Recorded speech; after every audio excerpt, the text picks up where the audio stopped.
What if I told you that in just 21 days, you could completely transform who you are? Not just change a few habits or tweak your routine, but actually become a fundamentally different person. Someone more confident, more successful, more disciplined, and more aligned with the life you've always wanted to live. Most people will tell you that real change takes years, maybe decades.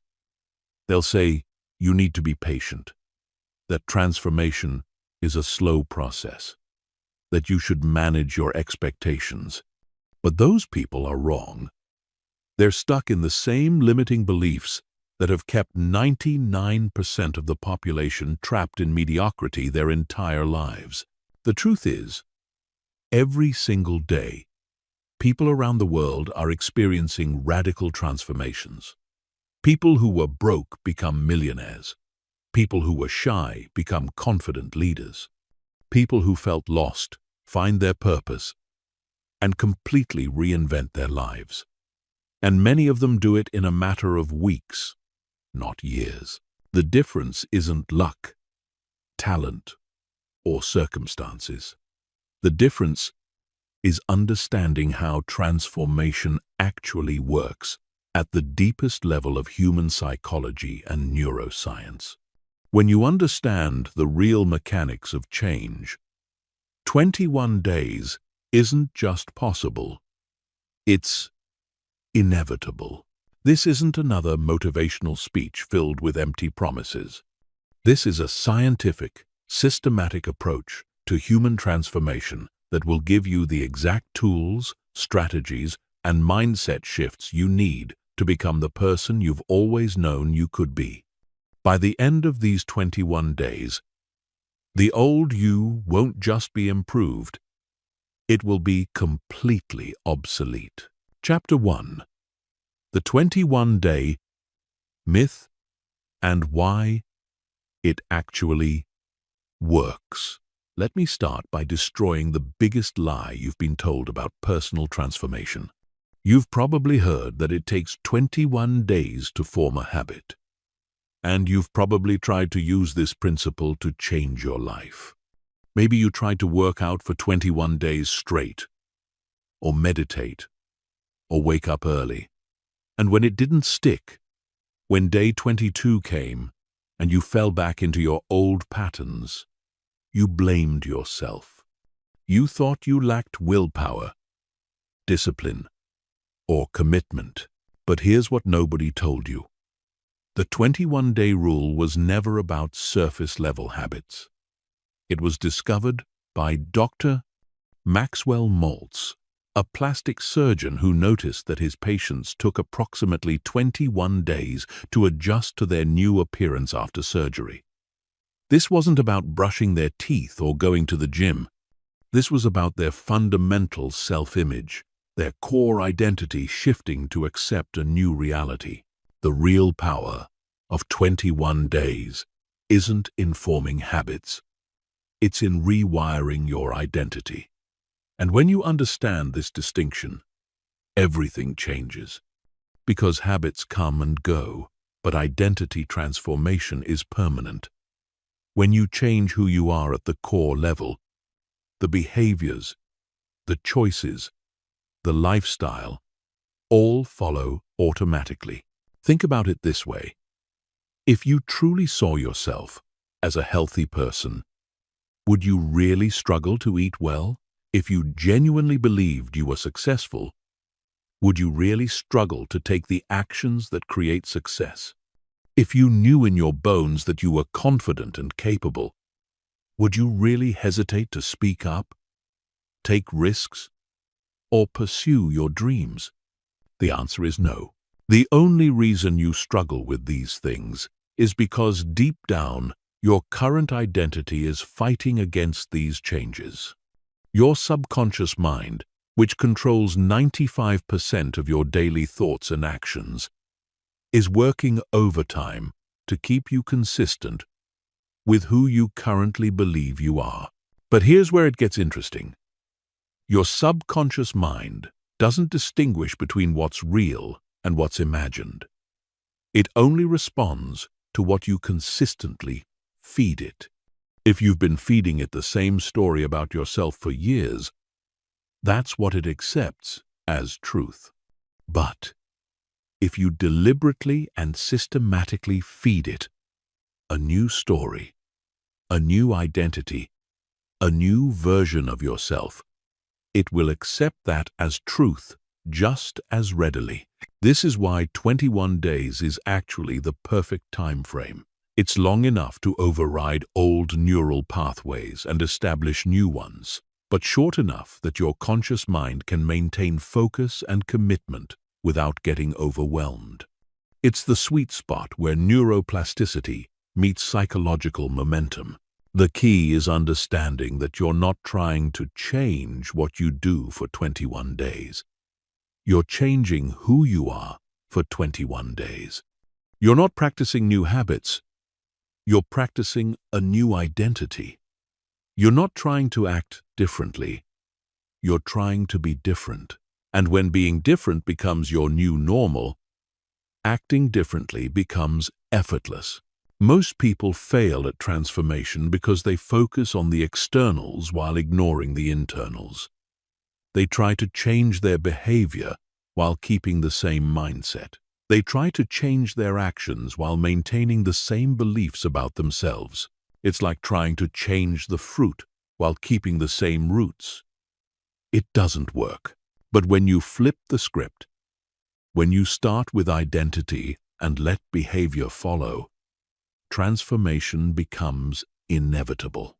When you spend 21 days not just doing different things, but actually becoming a different person, you create a shift so fundamental that going back to your old self becomes literally impossible. This is what separates the 1% who create lasting transformation from the 99% who try and fail over and over again. The 1% understand that change happens from the inside out, not the outside in. They know that lasting transformation is about becoming, not just doing. So as we embark on this 21-day journey together, understand that we're not just changing your routine or your habits. We're changing your identity. We're changing how you see yourself, how you think about yourself, and ultimately, who you are at the deepest level. And when that changes, everything else changes with it.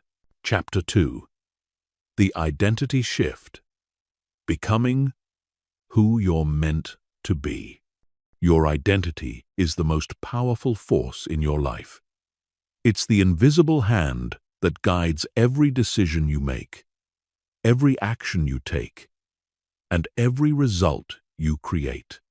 Most people never question their identity because they don't even realize they have one. They think they're just being themselves, never understanding that their current self is nothing more than a collection of beliefs, stories, and patterns that were installed in them over years of conditioning. But here's what changes everything. Your identity is not fixed.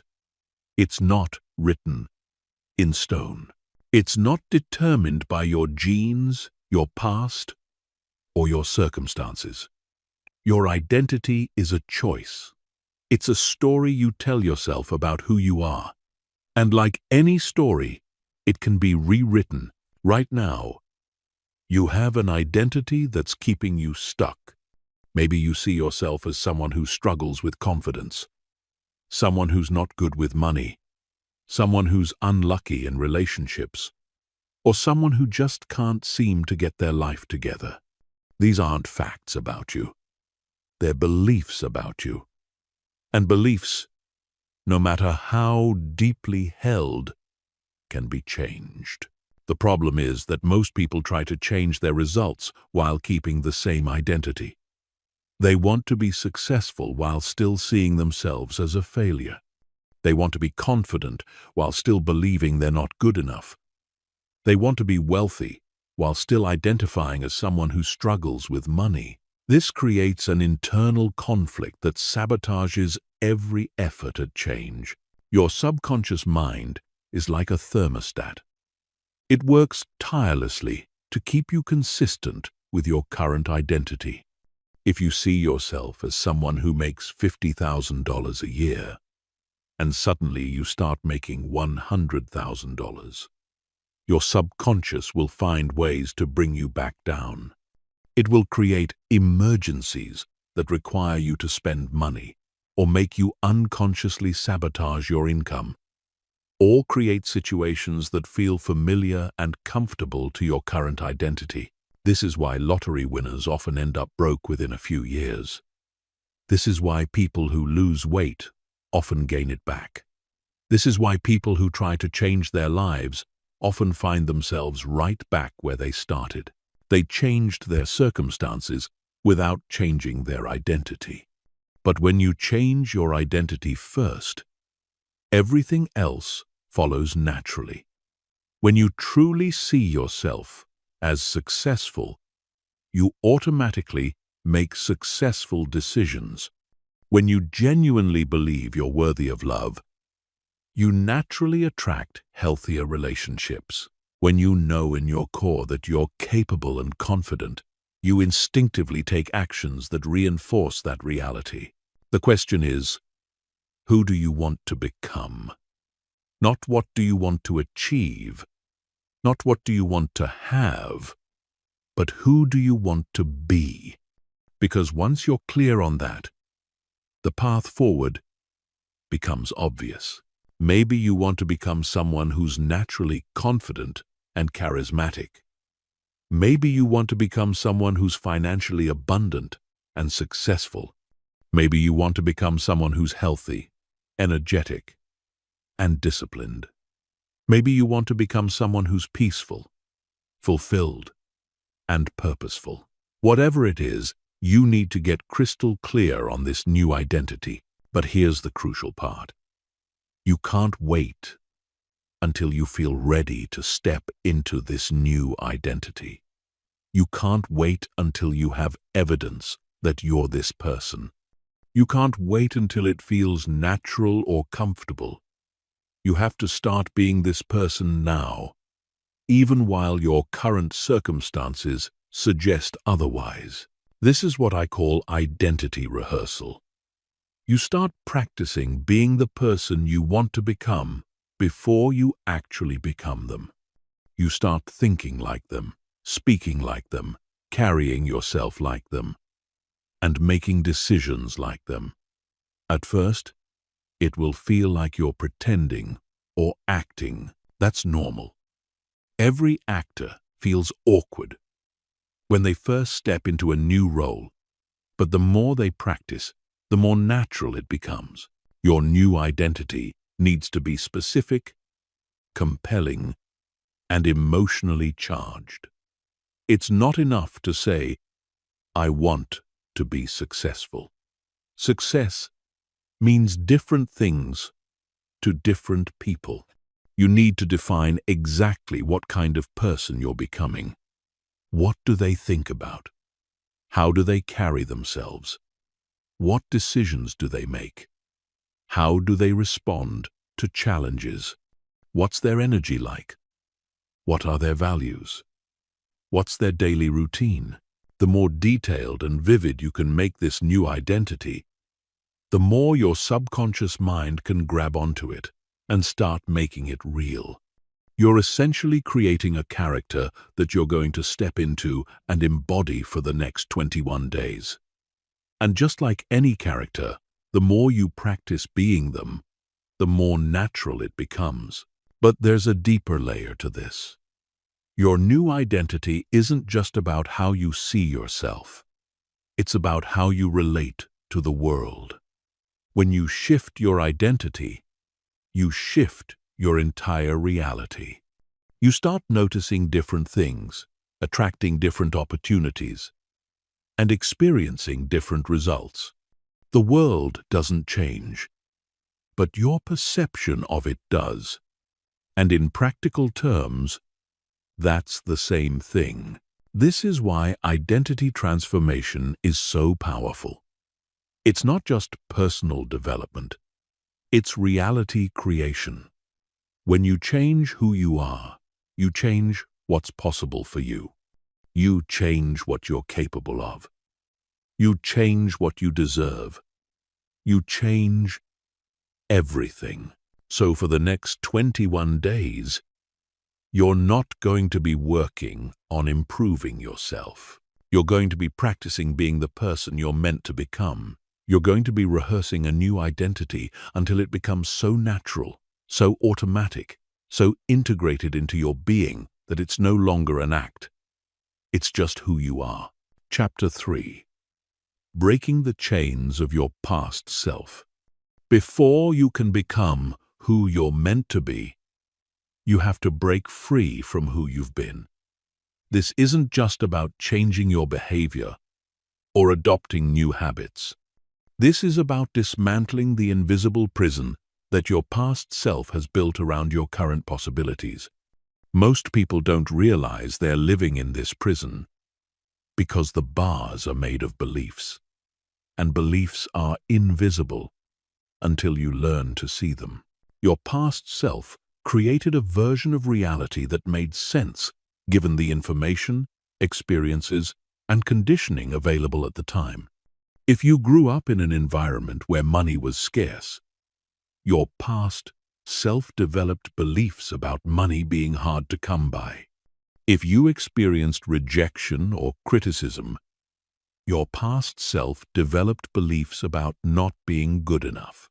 If you watched the adults around you struggle with relationships, your past self developed beliefs about love being complicated and painful. These beliefs weren't wrong given the context in which they were formed. They were actually intelligent adaptations to the environment you found yourself in. Your past self was doing the best they could with what they had. But here's the problem. Those beliefs are still running your life today, even though your circumstances, your capabilities, and your understanding have completely changed. You're essentially living your life through the lens of outdated software.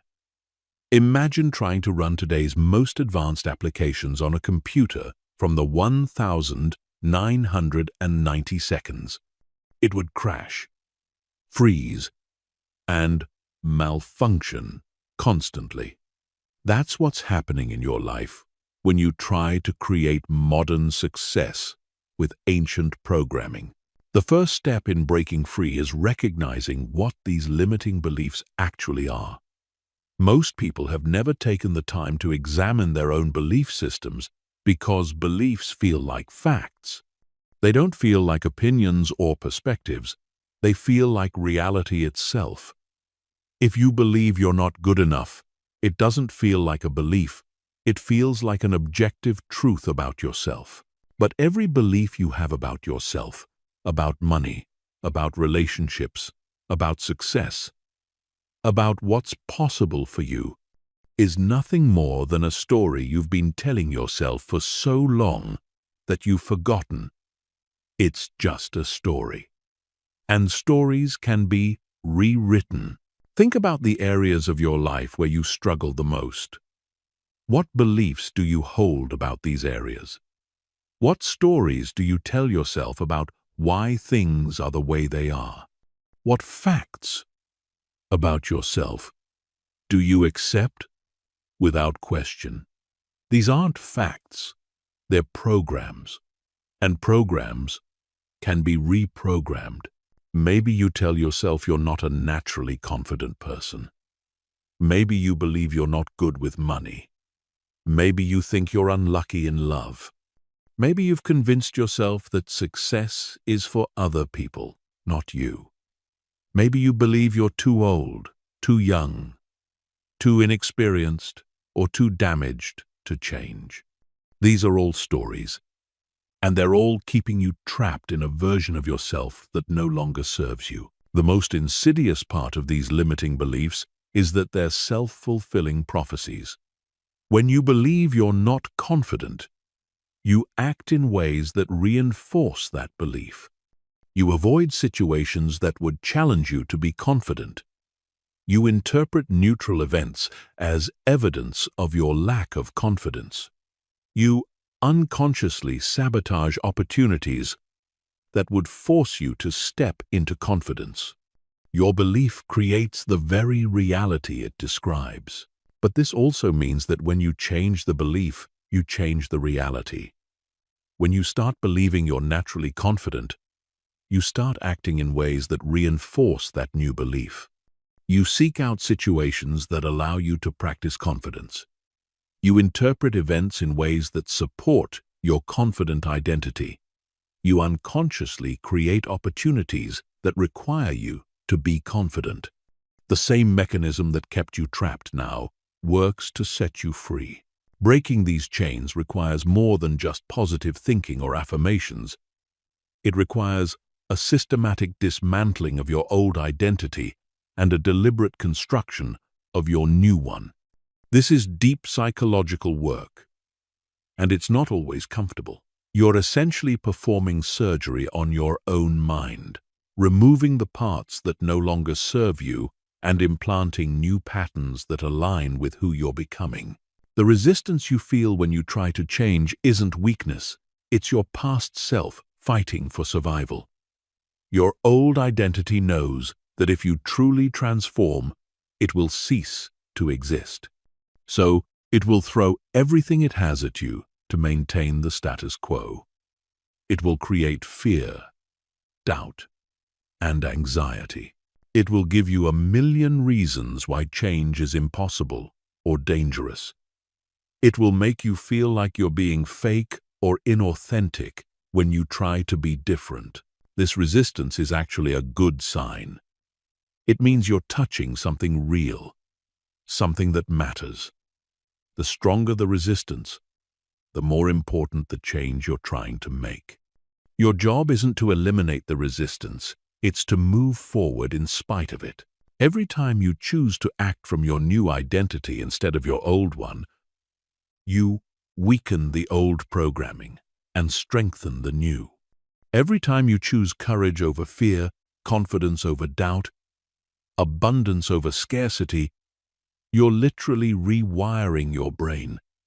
You're creating new neural pathways and allowing old ones to atrophy. This process requires patience with yourself, but impatience with your excuses.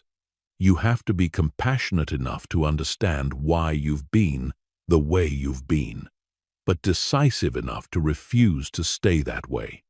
You have to honor your past without being imprisoned by it. The beautiful thing about breaking these chains is that once they're broken, they can never hold you the same way again. Once you realize that your limitations were largely self-imposed, once you experience the freedom of operating from a new identity, once you see what's possible when you stop playing small, there's no going back. The person who was trapped by those old beliefs simply stops existing. This is what we're doing over the next 21 days. We're not just changing your habits or improving your mindset. We're liberating you from the prison of your past self and setting you free to become who you're truly meant to be. We're breaking the chains that have held you back and giving you the keys to a completely new life. Chapter 4. The Neuroscience of Transformation. What I'm about to share with you will fundamentally change how you think about change itself. For decades, scientists believed that the brain was fixed after childhood, that neural pathways were permanent, and that personality and capabilities were largely set in stone by the time you reached adulthood. This belief wasn't just held by scientists, it permeated our entire culture. It's why people say things like, "You can't teach an old dog new tricks," or "People don't change." But this belief was completely wrong. In the last 2 decades, neuroscience has discovered something so revolutionary, so powerful, that it literally rewrites the rules of human potential. It's called neuroplasticity. And it means that your brain is constantly changing, constantly rewiring itself, constantly creating new neural pathways based on your thoughts, experiences, and behaviors. This isn't just a minor adjustment to our understanding of the brain. This is a complete paradigm shift that changes everything we thought we knew about change, about learning, about what's possible for human beings. Your brain isn't fixed. Your personality isn't permanent. Your capabilities aren't set in stone. Every single day, with every thought you think and every action you take, you are literally sculpting your brain. Here's how it works. Every time you think a thought, your brain creates a neural pathway. The first time you think it, the pathway is weak, like a faint trail through the forest. But every time you think that same thought again, you strengthen that pathway. You make it wider, deeper, more permanent. Eventually, if you think the same thoughts often enough, these pathways become superhighways in your brain, automatic patterns that fire without conscious effort. This is why your current patterns feel so automatic. If you've been thinking thoughts of self-doubt for years, you've created superhighways of self-doubt in your brain. If you've been operating from fear and scarcity, you've built neural networks that automatically generate fear and scarcity. If you've been living from a place of limitation and struggle, your brain has literally organized itself around limitation and struggle. But here's the revolutionary part. You can create new pathways just as easily as you created the old ones. Every time you choose a new thought, every time you act from a new identity, every time you practice a new way of being, you're laying down new neural pathways. And when you do this consistently over time, these new pathways become stronger than the old ones. Scientists used to think this process could only happen during childhood, when the brain was still developing. Now we know it happens throughout your entire life. Your brain at 50 is just as capable of creating new neural pathways as your brain at 5. Your capacity for transformation doesn't diminish with age. It only requires conscious direction. This is why 21 days is so powerful from a neurological standpoint. Research shows that it takes approximately 21 days of consistent practice to begin forming new neural pathways, and about 66 days for them to become automatic. So, in 21 days, you're not just changing your behavior, you're literally changing the structure of your brain. You're rewiring yourself at the most fundamental level possible. But there's a specific way to accelerate this process, and it involves understanding how your brain actually creates change. Your brain changes through 3 primary mechanisms: repetition, emotion, and novelty. When you combine all 3, you create what neuroscientists call enhanced neuroplasticity, which means your brain changes faster and more permanently. Repetition is obvious. The more you practice a new thought pattern or behavior, the stronger the neural pathway becomes. But it's not just about mechanical repetition. It's about conscious, deliberate repetition with full attention and awareness. Every time you consciously choose to think or act from your new identity, you're sending a signal to your brain that this is important. This is the new direction we're going. Emotion is the accelerator. When you attach strong emotion to a new thought or behavior, your brain releases neurochemicals that strengthen the neural pathways associated with that experience. This is why traumatic events can create instant, permanent changes in behavior, even from a single experience. The emotion was so strong that it created an immediate, powerful neural pathway. You can use this same mechanism for positive change. When you practice your new identity with genuine emotion, with excitement and enthusiasm and belief, you're essentially giving your brain a neurochemical boost that makes the change happen faster and stick better. This is why visualization is so powerful when it's done with real feeling, not just mental imagery. Novelty keeps your brain engaged and plastic. When you do the same things in the same way over and over, your brain goes into autopilot. But when you introduce new challenges, new environments, new experiences, your brain stays alert and adaptable. This is why stepping outside your comfort zone isn't just psychologically beneficial, it's neurologically beneficial.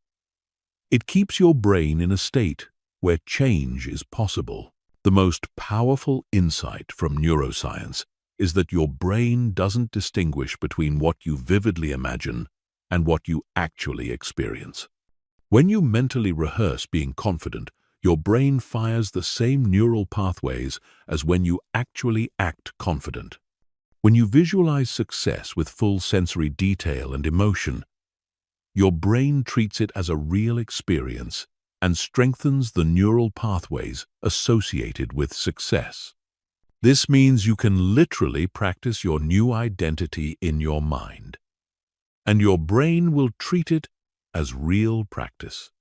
You can rehearse being confident, successful, peaceful, or powerful, and your brain will start wiring itself for confidence, success, peace, and power.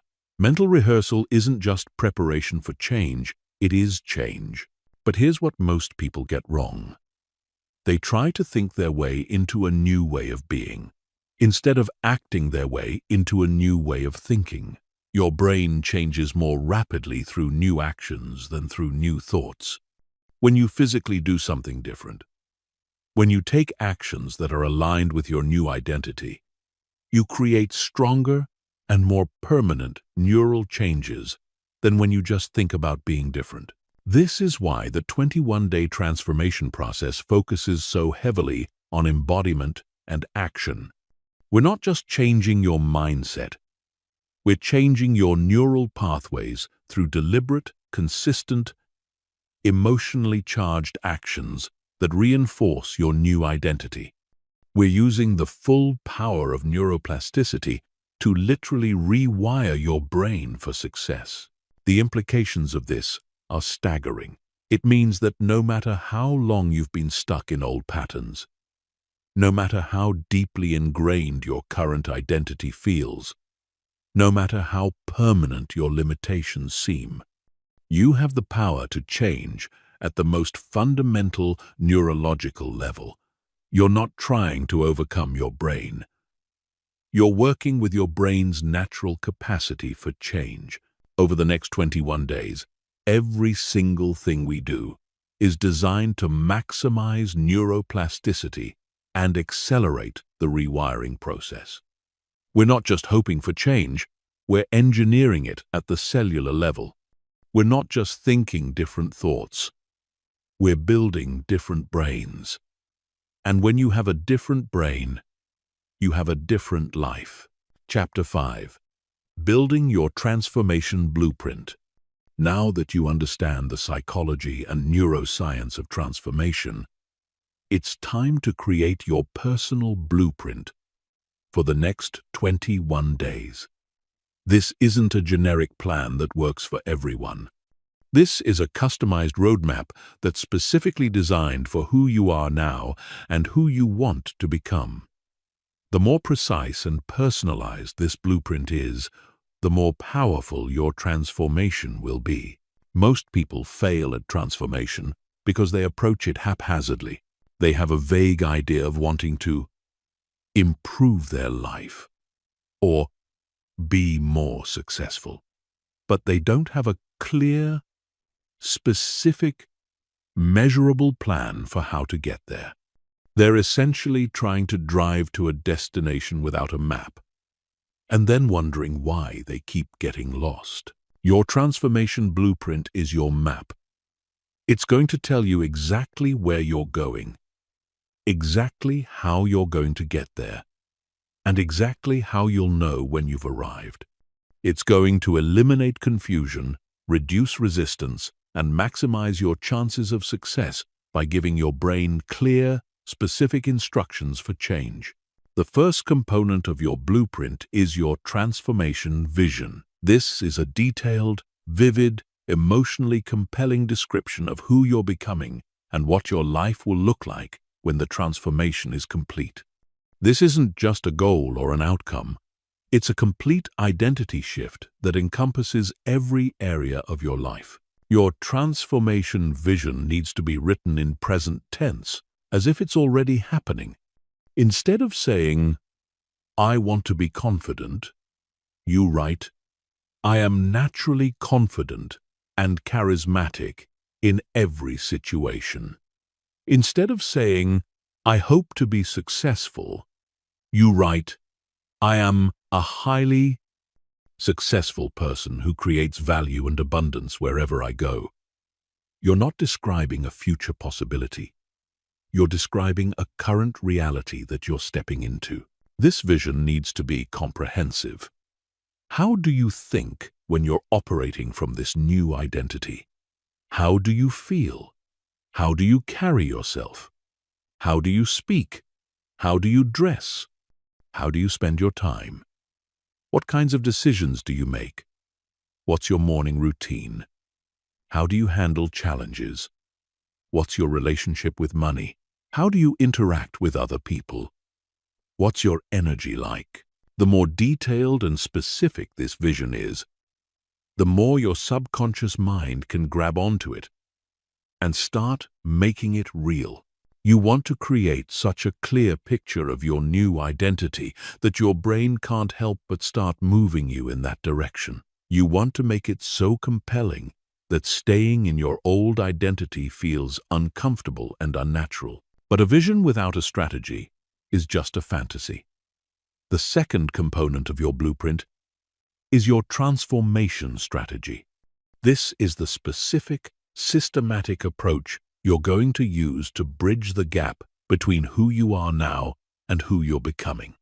It's broken down into 4 key areas: mindset shifts, behavior changes, environment design, and identity reinforcement. Mindset shifts are the new thought patterns, beliefs, and perspectives you're going to adopt. These aren't just positive affirmations. They're fundamental changes in how you interpret reality. If your old mindset saw challenges as threats, your new mindset sees them as opportunities. If your old mindset focused on what could go wrong, your new mindset focuses on what could go right. If your old mindset operated from scarcity, your new mindset operates from abundance.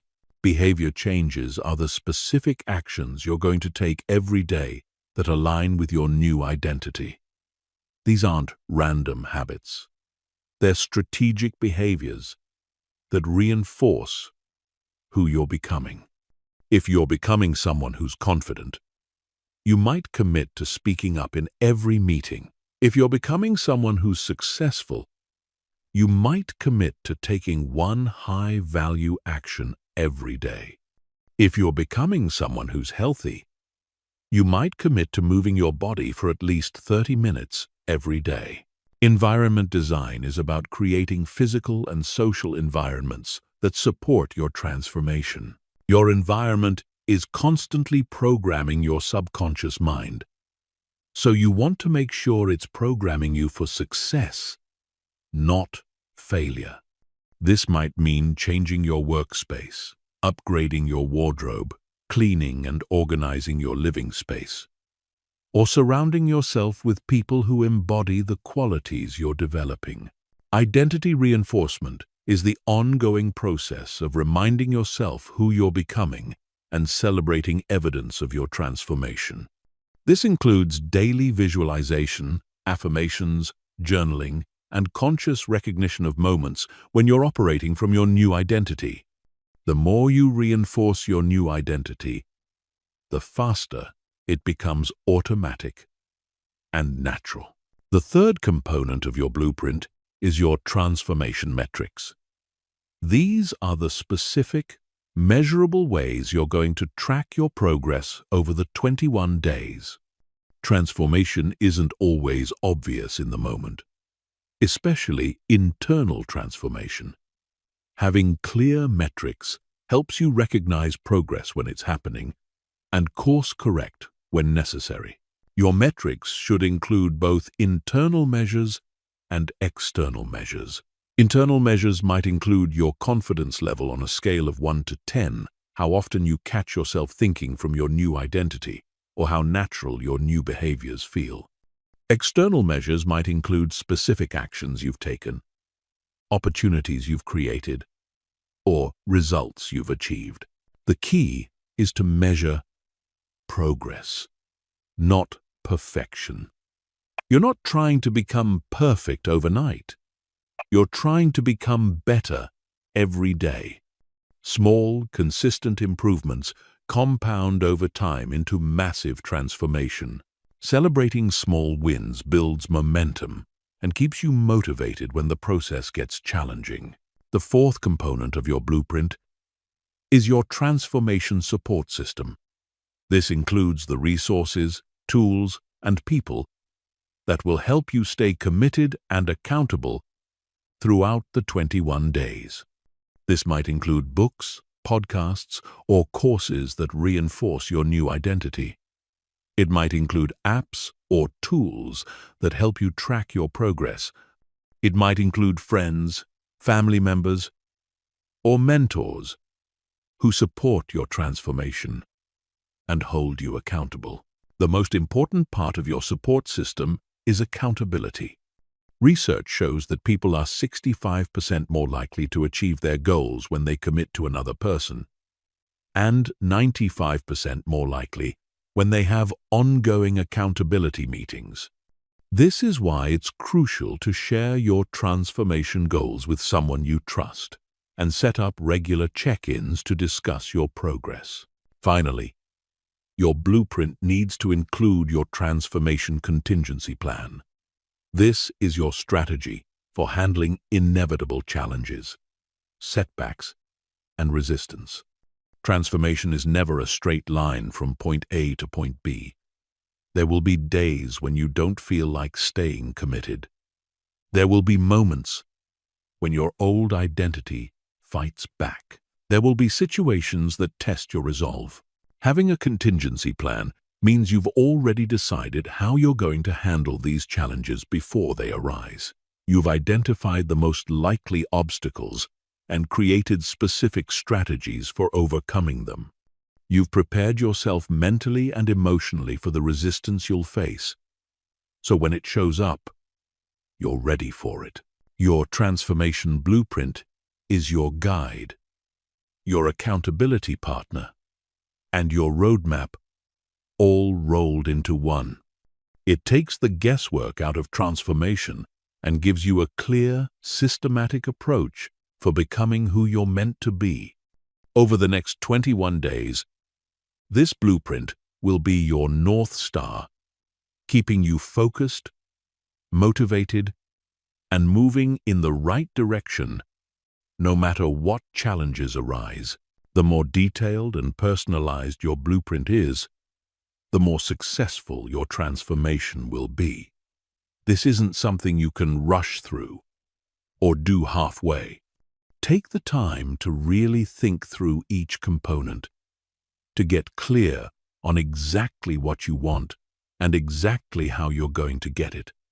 Your future self is depending on the decisions you make right now. Chapter 6. The Daily Transformation Protocol. Now we get into the practical mechanics of daily transformation. This isn't about adding more tasks to your already busy schedule. This is about completely restructuring how you move through each day, so that every moment becomes an opportunity to reinforce your new identity. Most people live their days on autopilot, unconsciously reinforcing the same patterns that keep them stuck. we're going to flip that script entirely. Your day needs to be designed around identity reinforcement, not just productivity. Every morning, you're going to wake up and consciously step into your new identity. Every evening, you're going to review how well you embodied that identity throughout the day. Every moment in between becomes a chance to practice being the person you're becoming. The morning activation sequence is crucial because it sets the neurological tone for your entire day. Within the first hour of waking, your brain is in a highly programmable state. Your brain waves are transitioning from the theta state of sleep to the alpha state of relaxed awareness. This is when your subconscious mind is most receptive to new programming. Start with identity visualization. Before you even get out of bed, spend 5 minutes mentally rehearsing your new identity.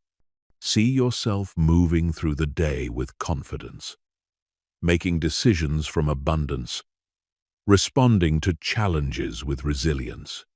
Feel the emotions of being this person. Experience the energy of operating from this new identity. Your brain doesn't know the difference between imagination and reality. So this mental rehearsal is literally programming your neural pathways for success. Next is the identity declaration.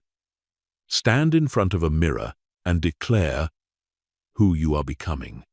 Not who you want to become, who you are becoming. Speak with conviction, with certainty, with the energy of someone who knows exactly who they are.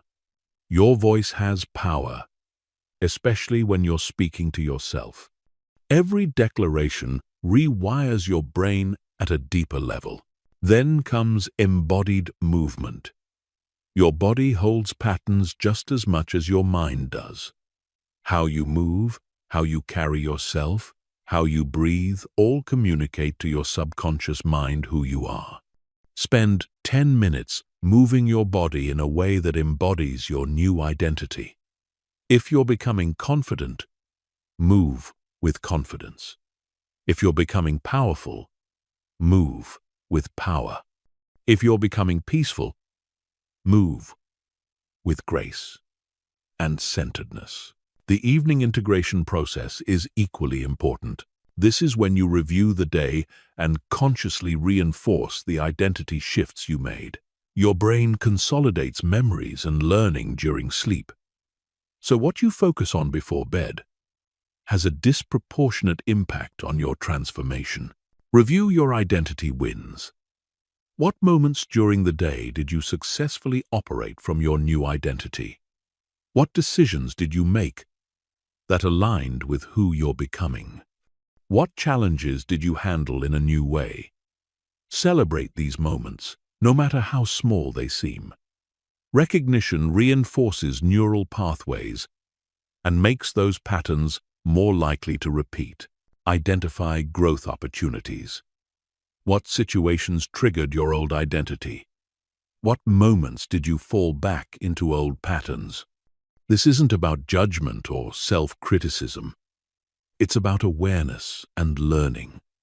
Every time you catch yourself operating from your old identity, you create an opportunity to choose differently next time. Set tomorrow's identity intention. Based on today's experiences, how will you show up tomorrow? What specific situations will you approach from your new identity? What old patterns will you consciously interrupt? Having a clear intention for tomorrow programs your subconscious to look for opportunities to embody your new identity. Throughout the day, you need identity check-ins. These are brief moments where you pause and ask yourself, who am I being right now? Am I operating from my new identity or my old one?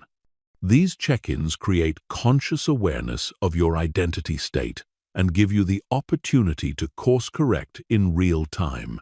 The most powerful transformation happens in micro moments. When someone cuts you off in traffic, do you respond from your old identity or your new one?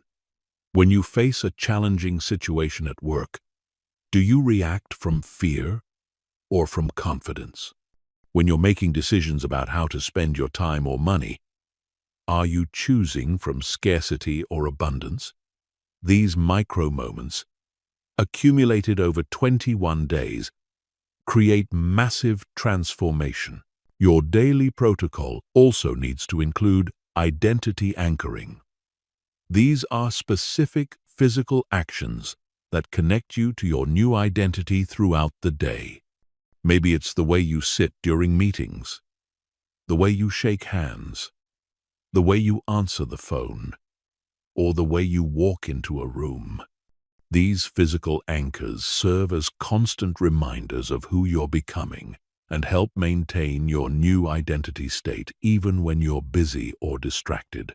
The key to making this protocol sustainable is integration, not addition. You're not adding 20 new habits to your day. You're transforming how you do the things you already do. You're bringing consciousness and intention to activities that were previously unconscious and automatic. You're using your existing routine as a framework for identity transformation. Chapter 7. Overcoming resistance and self-sabotage. Here's what no one tells you about transformation. Your old identity will fight back. It will fight back hard, and it will fight back smart. The resistance you experience isn't a character flaw or a sign of weakness. It's a biological imperative. Your brain is literally wired to resist change, even positive change, because change represents uncertainty, and uncertainty represents potential danger. Understanding this resistance is crucial because most people interpret it as evidence that they're not meant to change or that transformation isn't possible for them.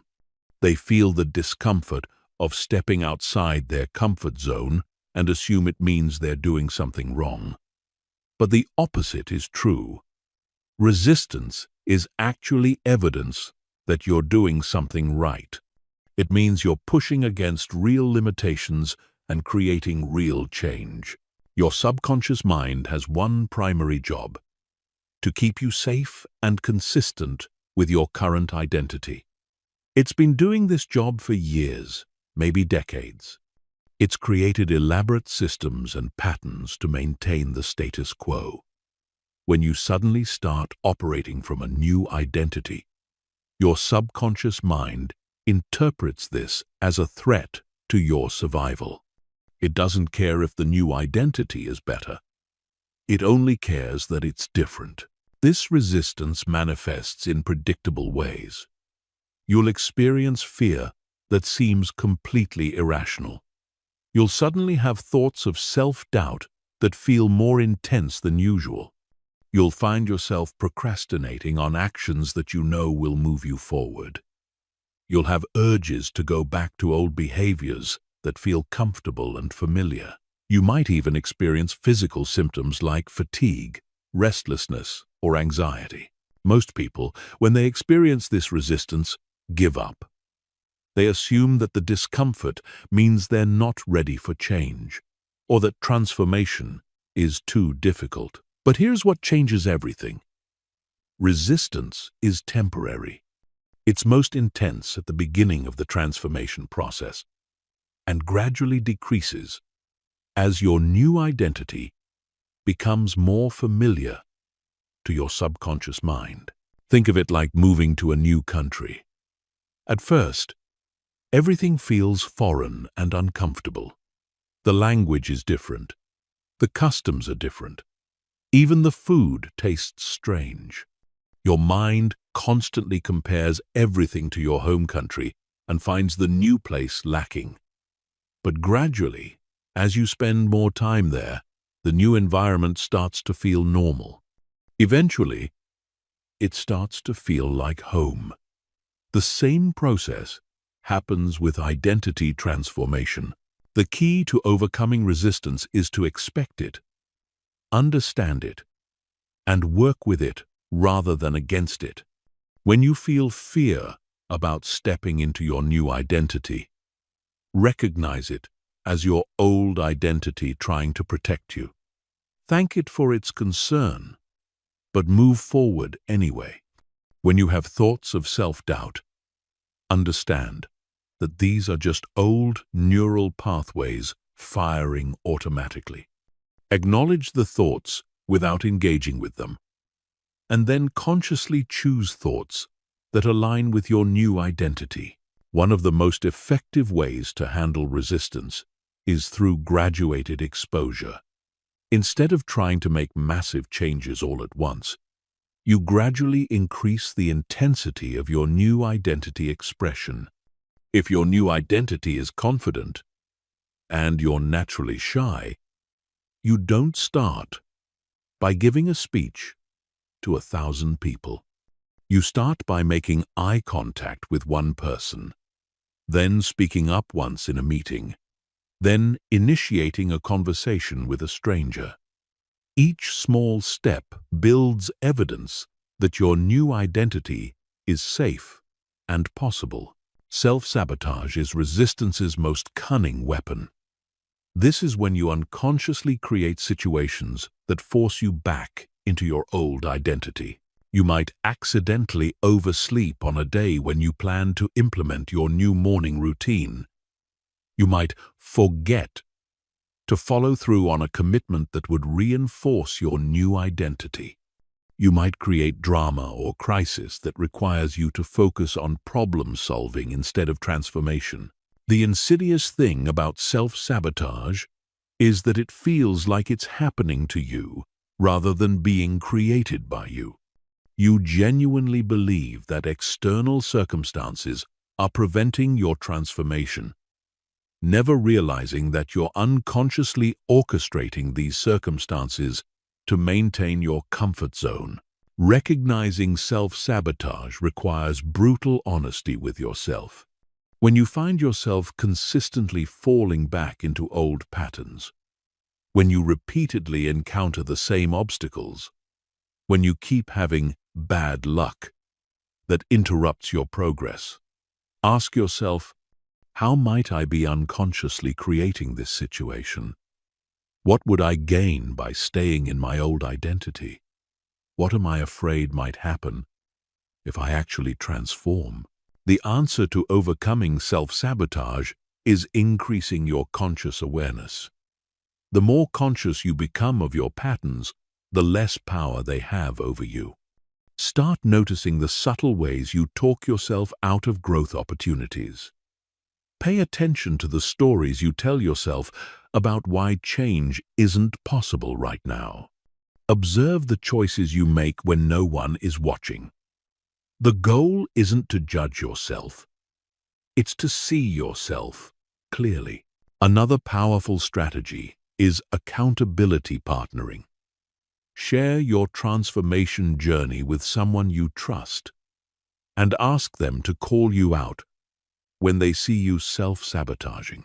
Sometimes external perspective can see patterns that we're blind to ourselves.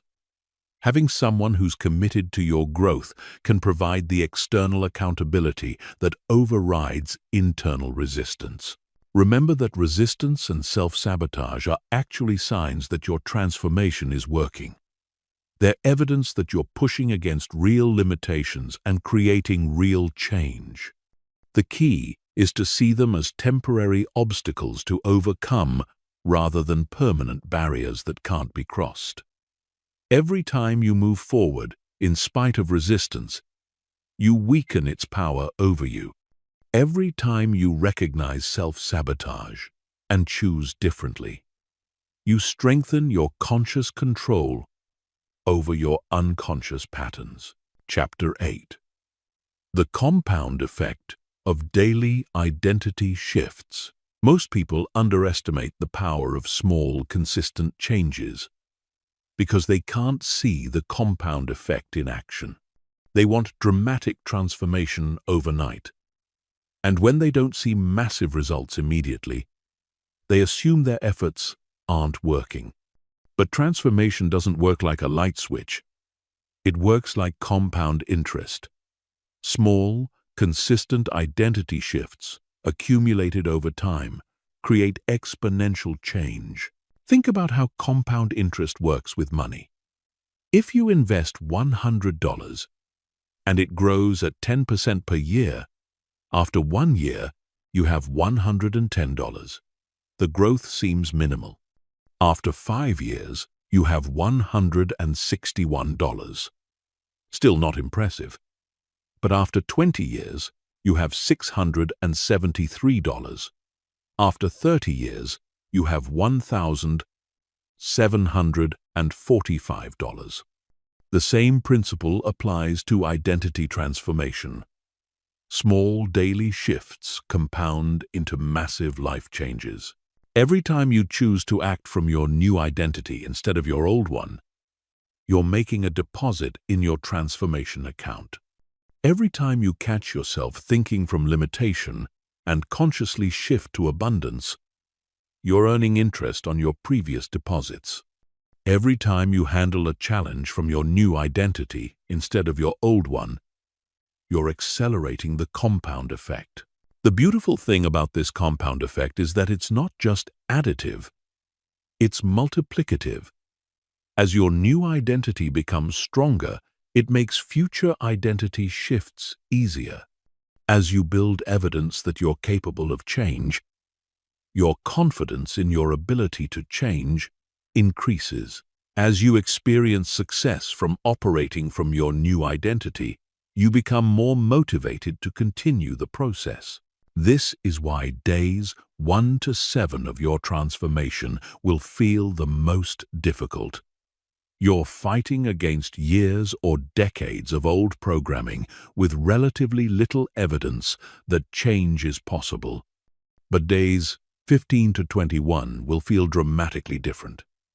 By then, you'll have accumulated enough evidence of your new identity that it starts to feel natural and automatic. The compound effect will be working in your favor instead of against you. But here's what most people miss. The compound effect works in both directions. Just as small positive changes compound into massive positive results, small negative choices compound into stagnation and regression. Every time you choose your old identity over your new one, you're making a withdrawal from your transformation account. Every time you indulge in old thought patterns, you're strengthening neural pathways that work against your goals. This is why consistency is more important than intensity. It's better to make small identity shifts every day than to make massive changes sporadically. Your brain responds to patterns and repetition. When you're consistent with your new identity, even in small ways, your subconscious mind starts to accept it as your new normal. When you're inconsistent, your subconscious mind treats your new identity as a temporary experiment that will eventually end. The compound effect also applies to your environment and relationships. As you consistently show up as your new identity, the people around you start responding to you differently. They begin to see you as the person you're becoming rather than the person you used to be. This external reflection reinforces your internal transformation and accelerates the compound effect. Opportunities also compound. As you operate from your new identity, you start attracting different opportunities than you did before. You notice possibilities that were always there but invisible to your old identity. You take actions that create new opportunities. You build relationships with people who support your new identity. Each opportunity builds on the previous ones, creating a snowball effect of positive change. Skills and capabilities compound as well.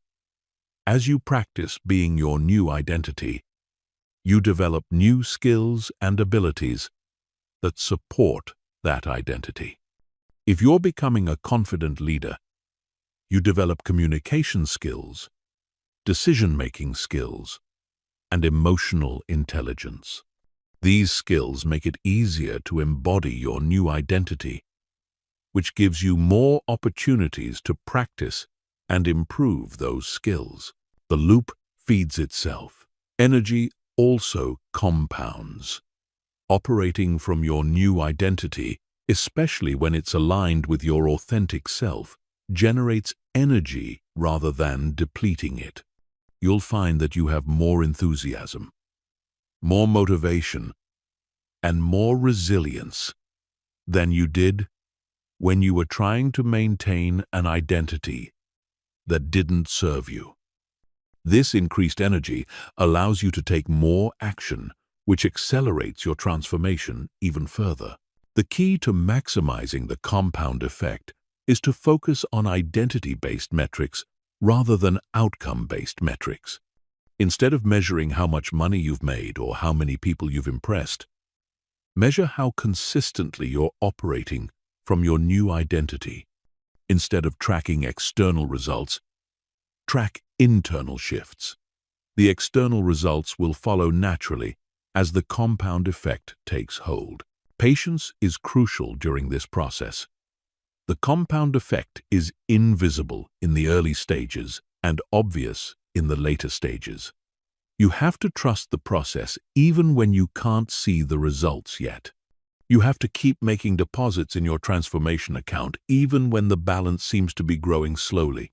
The breakthrough moment, when the compound effect becomes undeniable, always seems to come suddenly, even though it's been building gradually all along. Chapter 9.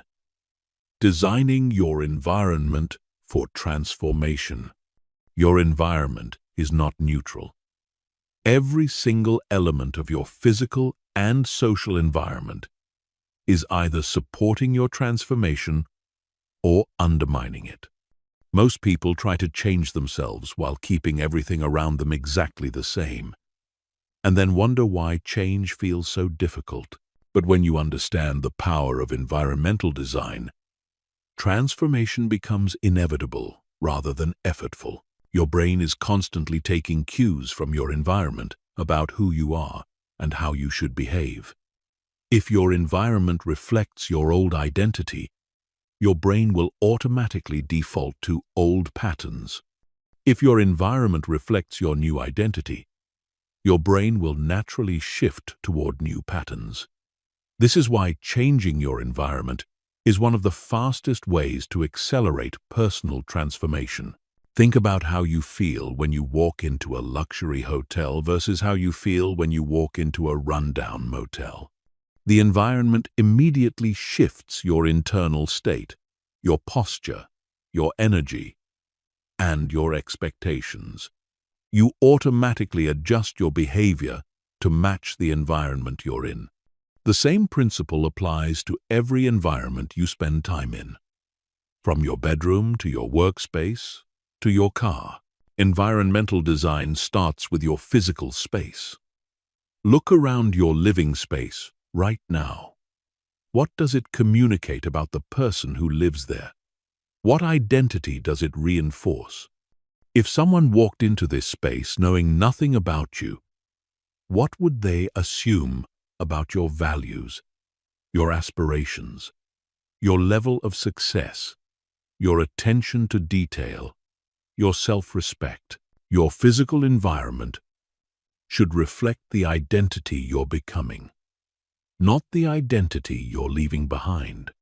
If you're becoming someone who's successful and abundant, your space should reflect success and abundance. This doesn't mean you need to spend money you don't have on expensive items. It means you need to create a space that feels aligned with success. Clean, organized, intentional, beautiful within your current means. If you're becoming someone who's healthy and energetic, your environment should support health and energy. Remove junk food from your kitchen and replace it with healthy options. Create a space for exercise, even if it's just a yoga mat in your bedroom. Display items that remind you of your health goals, and make healthy choices easier than unhealthy ones. The key is to make your environment do the work for you.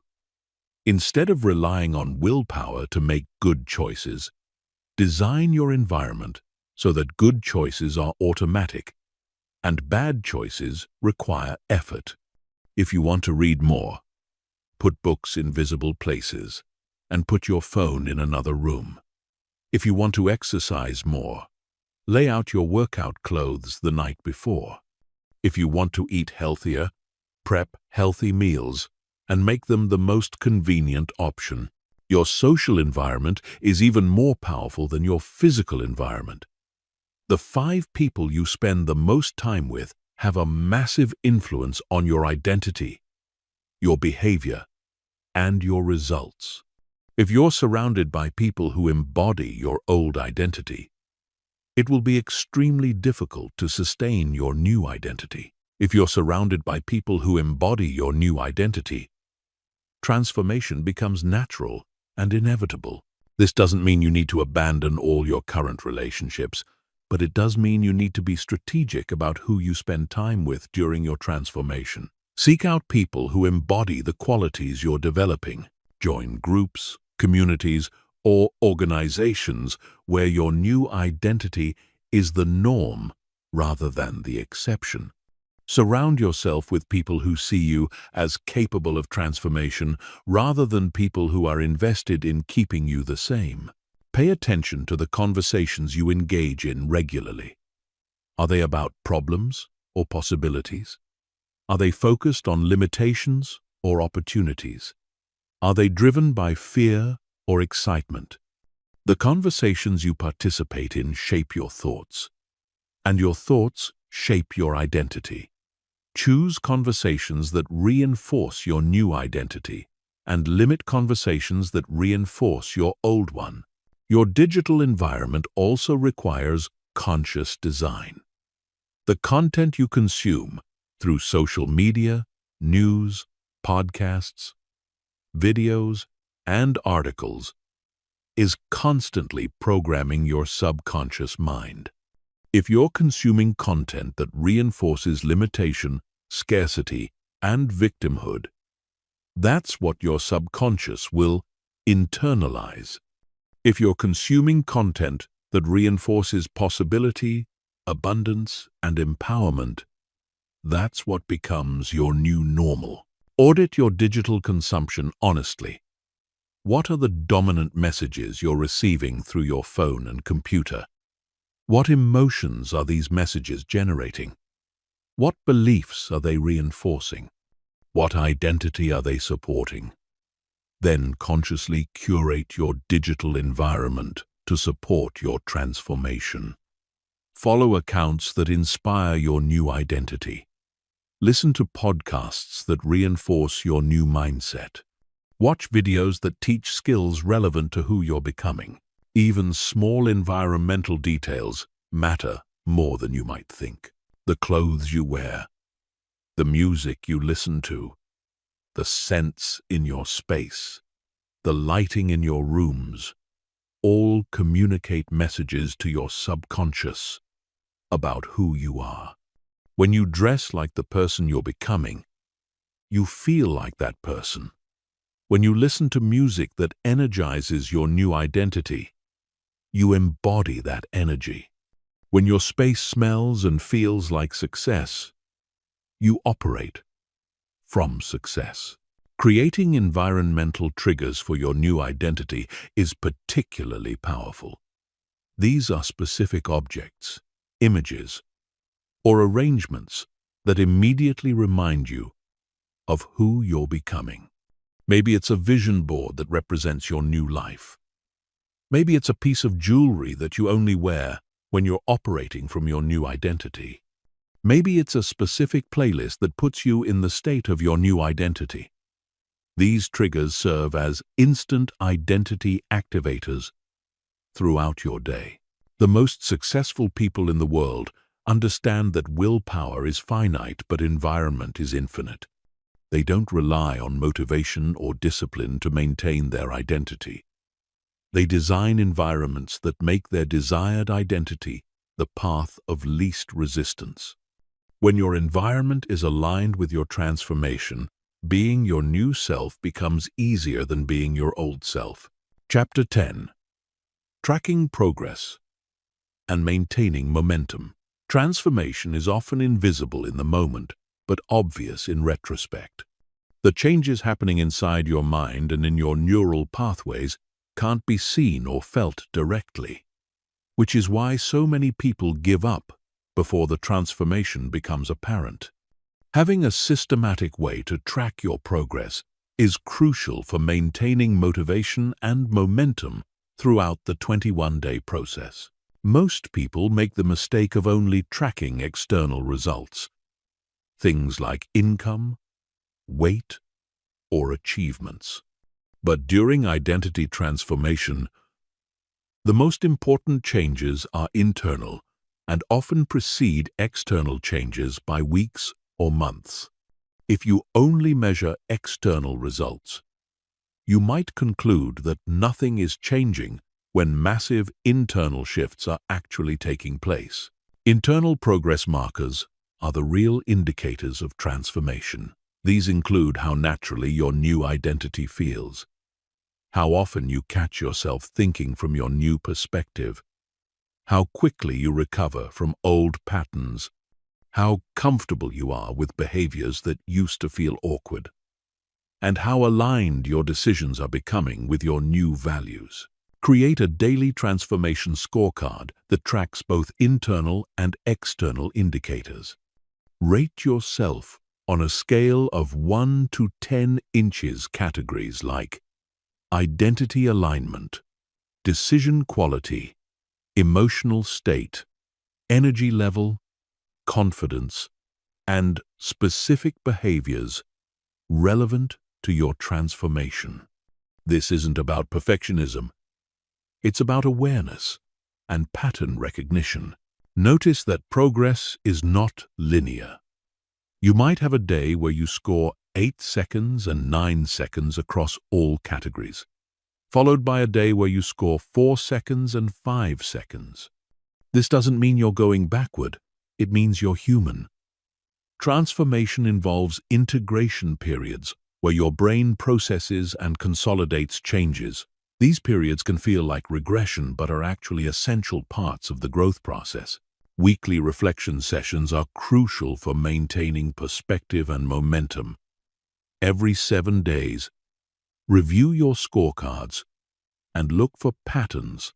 What's improving consistently? What areas need more attention? What triggers tend to pull you back into old patterns? What strategies are working best for you? This weekly review allows you to optimize your approach and celebrate progress that might not be obvious day to day. Momentum is the most valuable asset in transformation. Once you have momentum working for you, change becomes exponentially easier.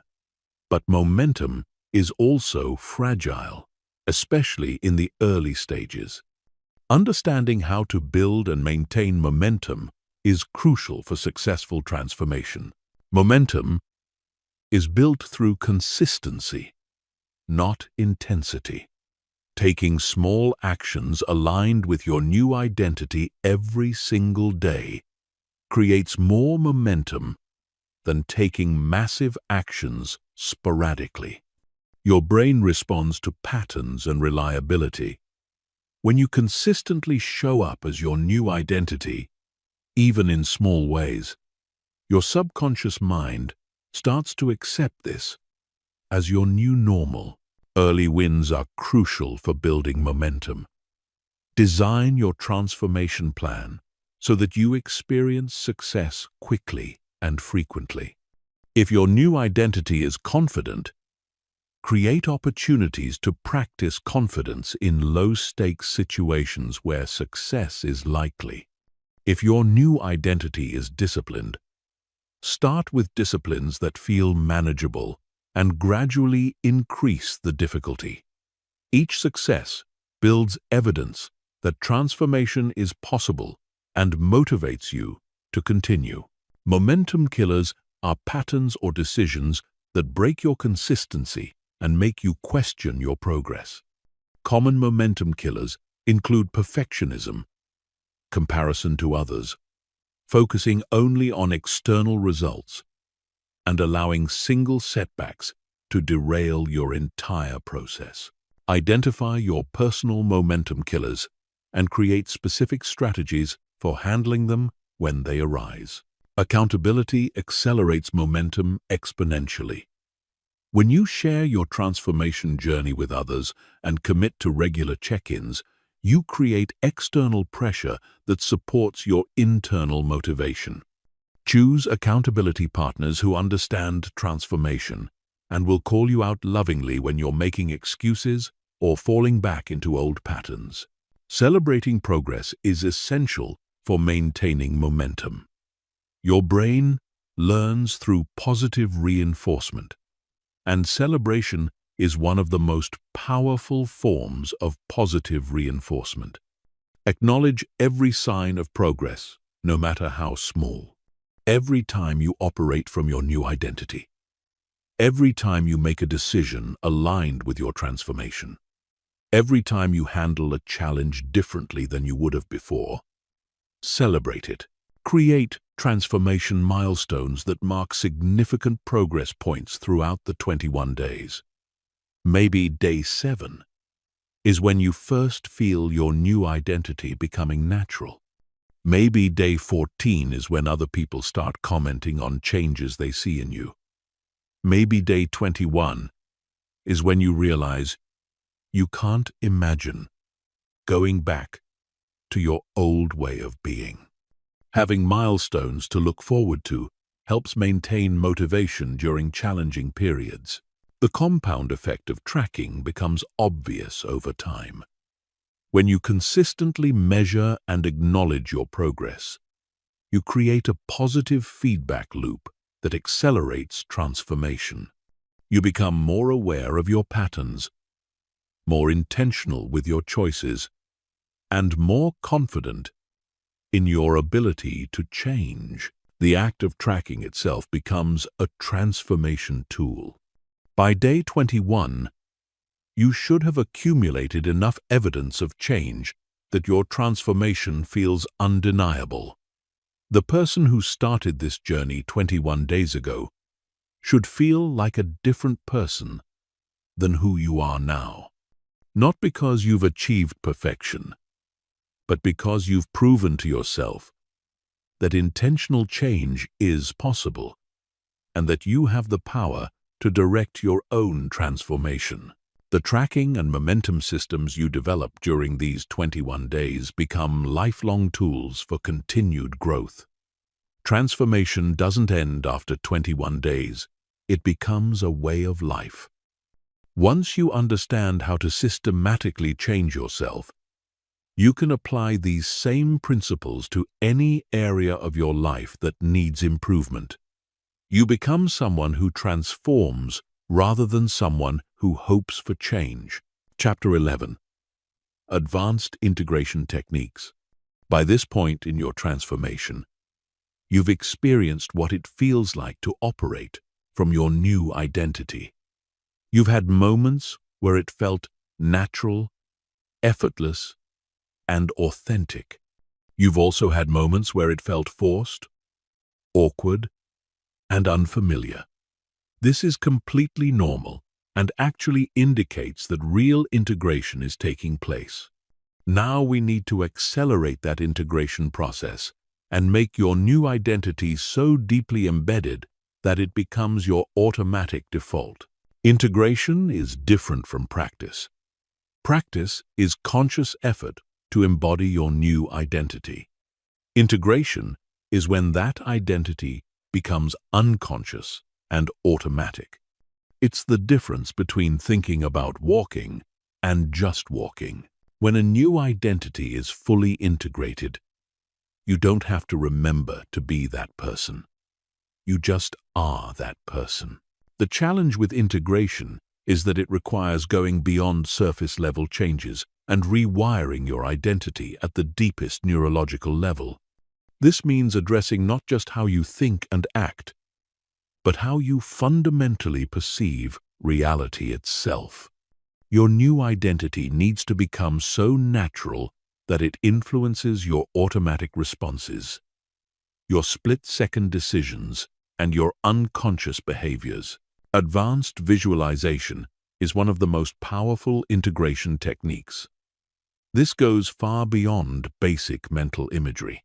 You're going to create detailed, multi-sensory experiences of living from your new identity in various scenarios. The key is specificity and emotional intensity. Your brain needs to experience these visualizations as real memories, not fantasies. Create visualization scenarios for challenging situations you're likely to encounter. If your new identity is confident, visualize yourself handling rejection, criticism, or failure with confidence. Feel the sensations in your body. Hear the tone of your voice. See the expressions on other people's faces. Experience the emotions of remaining centered and confident, even under pressure. The more detailed and realistic these visualizations are, the more they program your brain for automatic confident responses. Physical embodiment exercises accelerate integration by connecting your new identity to your nervous system and muscle memory. Your identity isn't just in your mind, it's in your entire body. How you breathe, how you hold your shoulders, how you walk, how you gesture, all communicate identity information to your subconscious mind. Spend time each day physically embodying your new identity. If you're becoming someone powerful, practice powerful posture and movement. If you're becoming someone peaceful, practice peaceful breathing and gestures.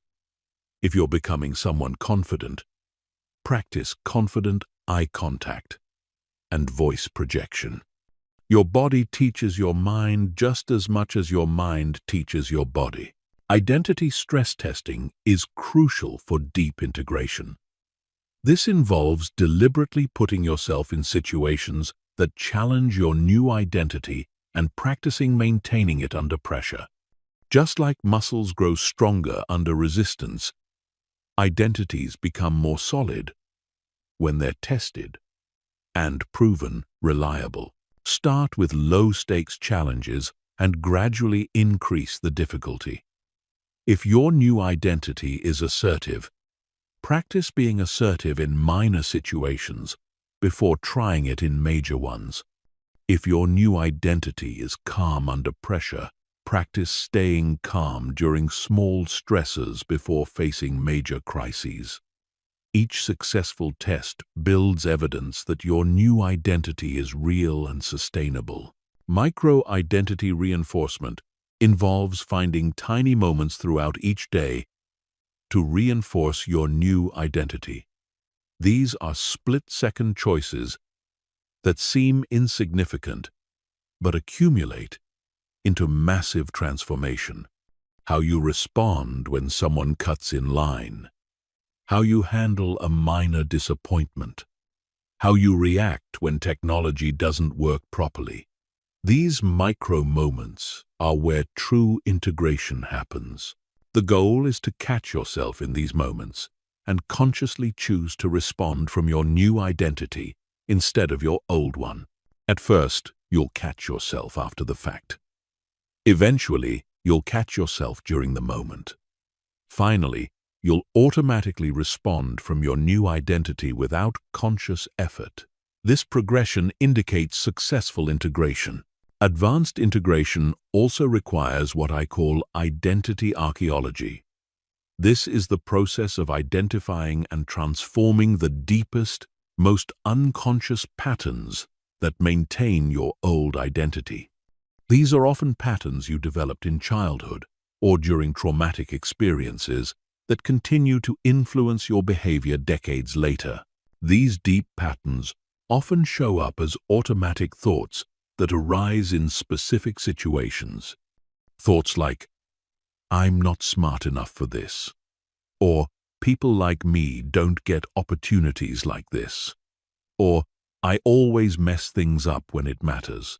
These thoughts feel true because they've been repeated so many times, but they're actually just old programming that can be changed. When you notice these automatic thoughts, don't try to fight them or suppress them. Instead, acknowledge them as old programming and consciously choose a thought that aligns with your new identity. Over time, these new thoughts will become just as automatic as the old ones were. Identity integration also requires learning to navigate the transition periods between your old and new identity. There will be moments when you feel like you're in between identities, not fully your old self, but not yet completely your new self. These transition periods can feel uncomfortable and confusing, but they're actually signs that deep change is occurring.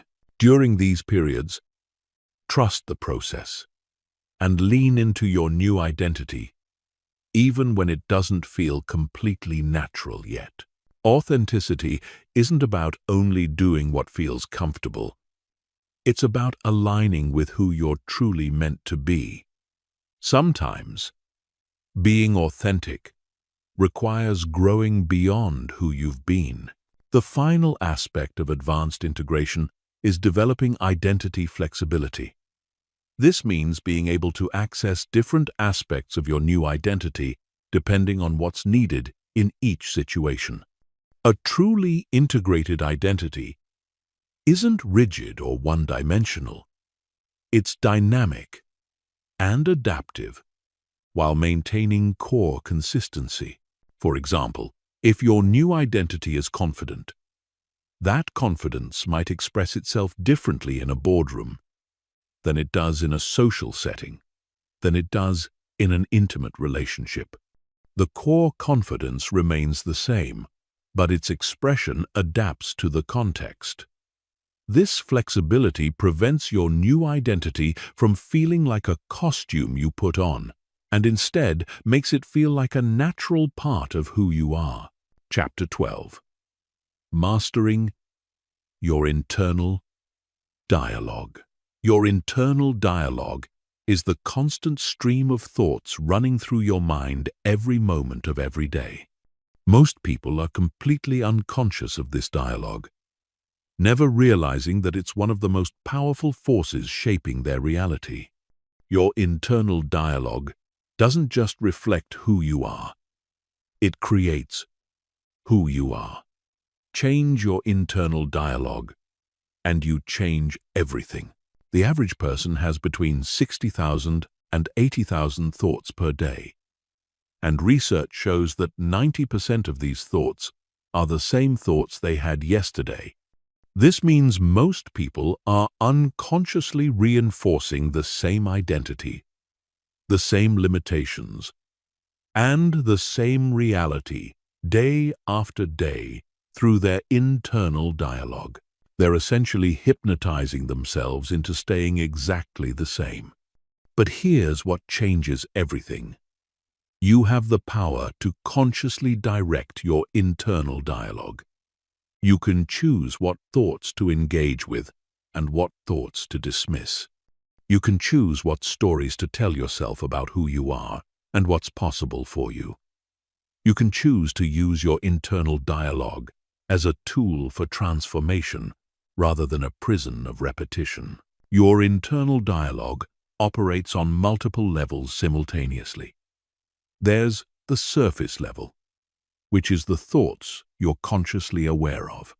There's the emotional level, which is the feelings and reactions that arise automatically. And there's the identity level, which is the deepest layer, where your core beliefs about yourself and reality reside. Mastering your internal dialogue means gaining conscious control at all three levels. The surface level is the easiest to change because it's the most conscious. This is where you practice replacing negative thoughts with positive ones, limiting thoughts with empowering ones, and fear-based thoughts with possibility-based ones. But this surface-level work is only effective if it's connected to the deeper levels.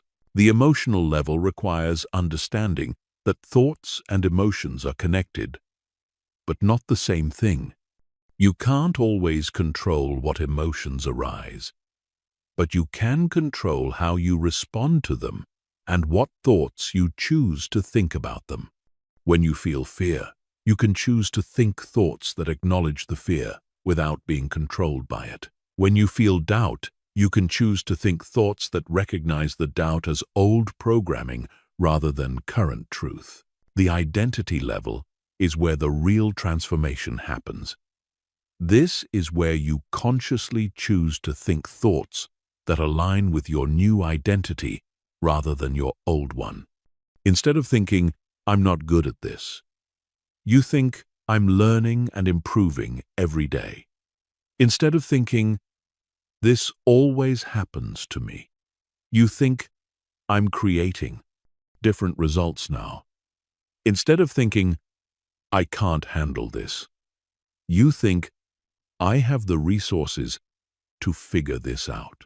The key to mastering your internal dialogue is developing what I call thought awareness. This is the ability to observe your thoughts without being controlled by them. Most people are so identified with their thoughts that they don't realize they have a choice about which thoughts to engage with. They think every thought that arises must be true and important and worthy of attention. But thoughts are just mental events, like clouds passing through the sky. Some are useful and worth engaging with. Others are just noise from old programming. Developing thought awareness means learning to observe your thoughts objectively and consciously choose which ones to amplify and which ones to let pass by. This requires creating space between you and your thoughts. You are not your thoughts. You are the consciousness that observes your thoughts. When you realize this distinction, you gain tremendous power over your internal experience. You can have a thought of self-doubt and recognize it as just a thought, not a truth about yourself. You can have a thought of limitation and understand it as old programming, not current reality. Conscious thought direction is the next level of internal dialogue mastery. This is where you actively choose thoughts that support your new identity and align with your transformation goals. Instead of just observing thoughts and letting them pass, you deliberately generate thoughts that reinforce who you're becoming. This isn't about positive thinking or affirmations, although those can be useful tools. This is about strategic thinking that serves your transformation. When you're facing a challenge, instead of automatically thinking thoughts that make the challenge seem impossible, you consciously choose thoughts that help you see solutions and possibilities. When you're making decisions, instead of defaulting to thoughts rooted in old patterns, you consciously choose thoughts aligned with your new identity. Internal dialogue mastery also requires understanding the difference between helpful and unhelpful mental commentary. Helpful commentary serves your growth and transformation. It helps you learn from experiences, solve problems, and make better decisions. Unhelpful commentary is just noise that reinforces old patterns and keeps you stuck. Helpful commentary sounds like, "What can I learn from this? How can I approach this differently? What would someone with my new identity do in this situation?" Unhelpful commentary sounds like, "I always mess this up. This is too hard for me. I knew this wouldn't work." Learning to distinguish between these types of commentary and consciously choose the helpful kind is crucial for transformation. One of the most powerful techniques for transforming your internal dialogue is developing an internal coach rather than an internal critic.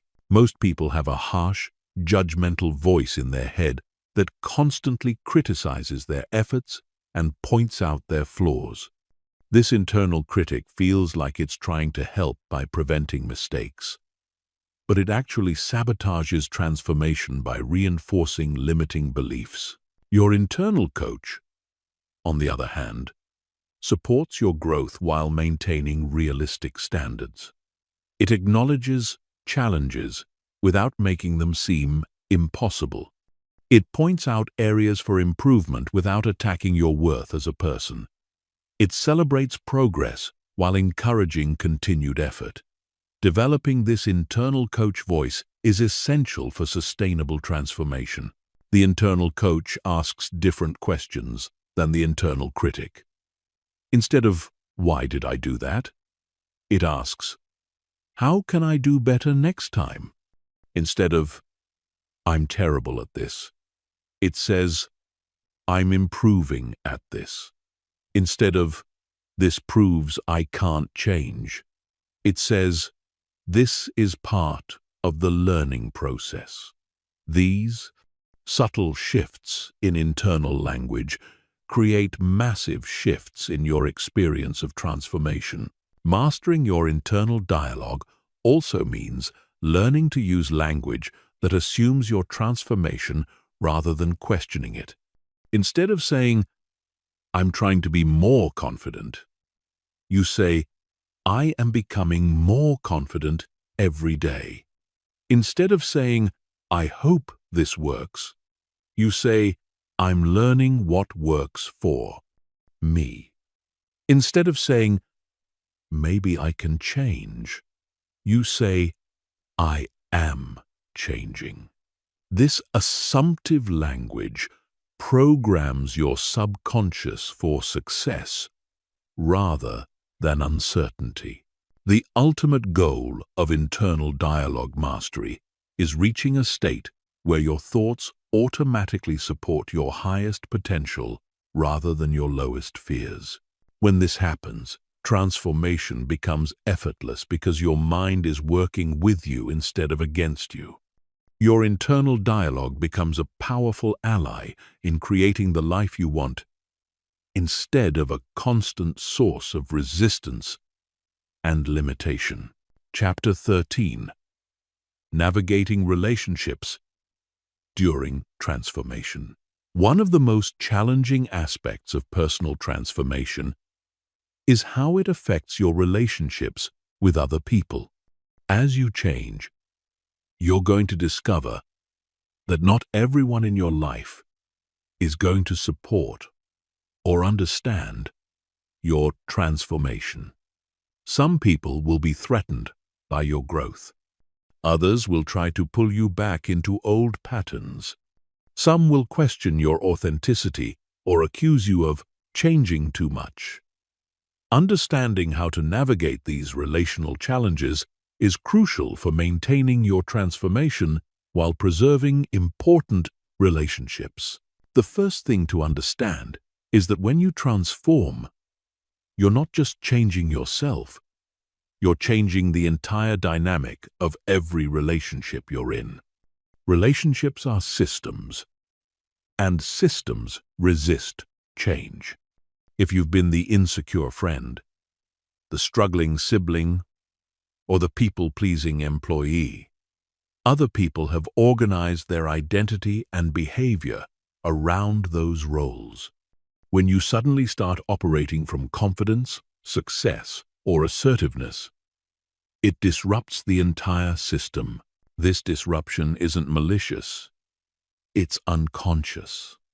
The people in your life have developed ways of relating to you based on who you've been. They've learned how to communicate with you, how to support you, how to get their needs met through the relationship. When you change, they have to learn new ways of relating. And change is uncomfortable for everyone, not just you.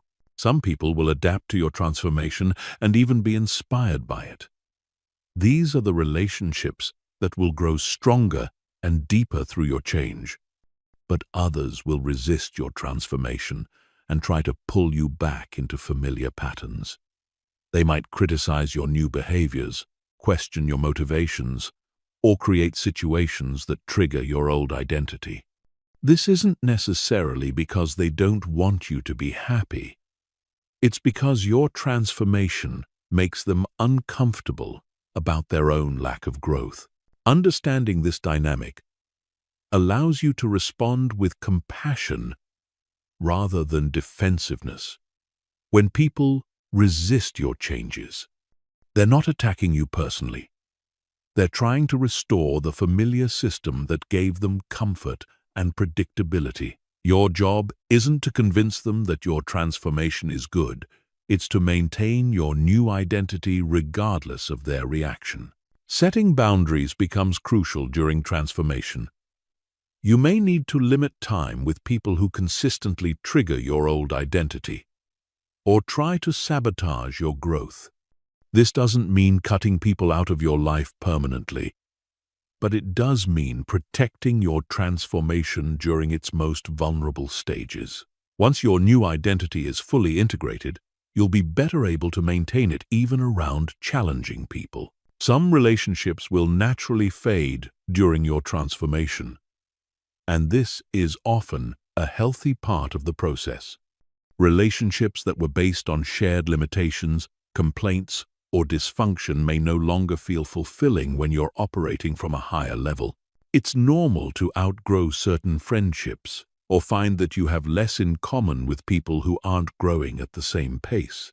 This can feel sad or guilty, especially if these relationships were important to you in the past.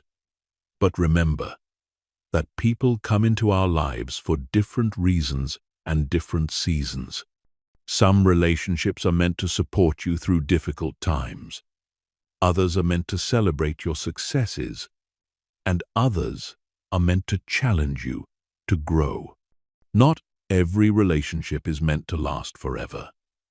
And ending relationships that no longer serve you isn't selfish. It's necessary for continued growth. On the flip side, transformation often attracts new relationships that align with your new identity.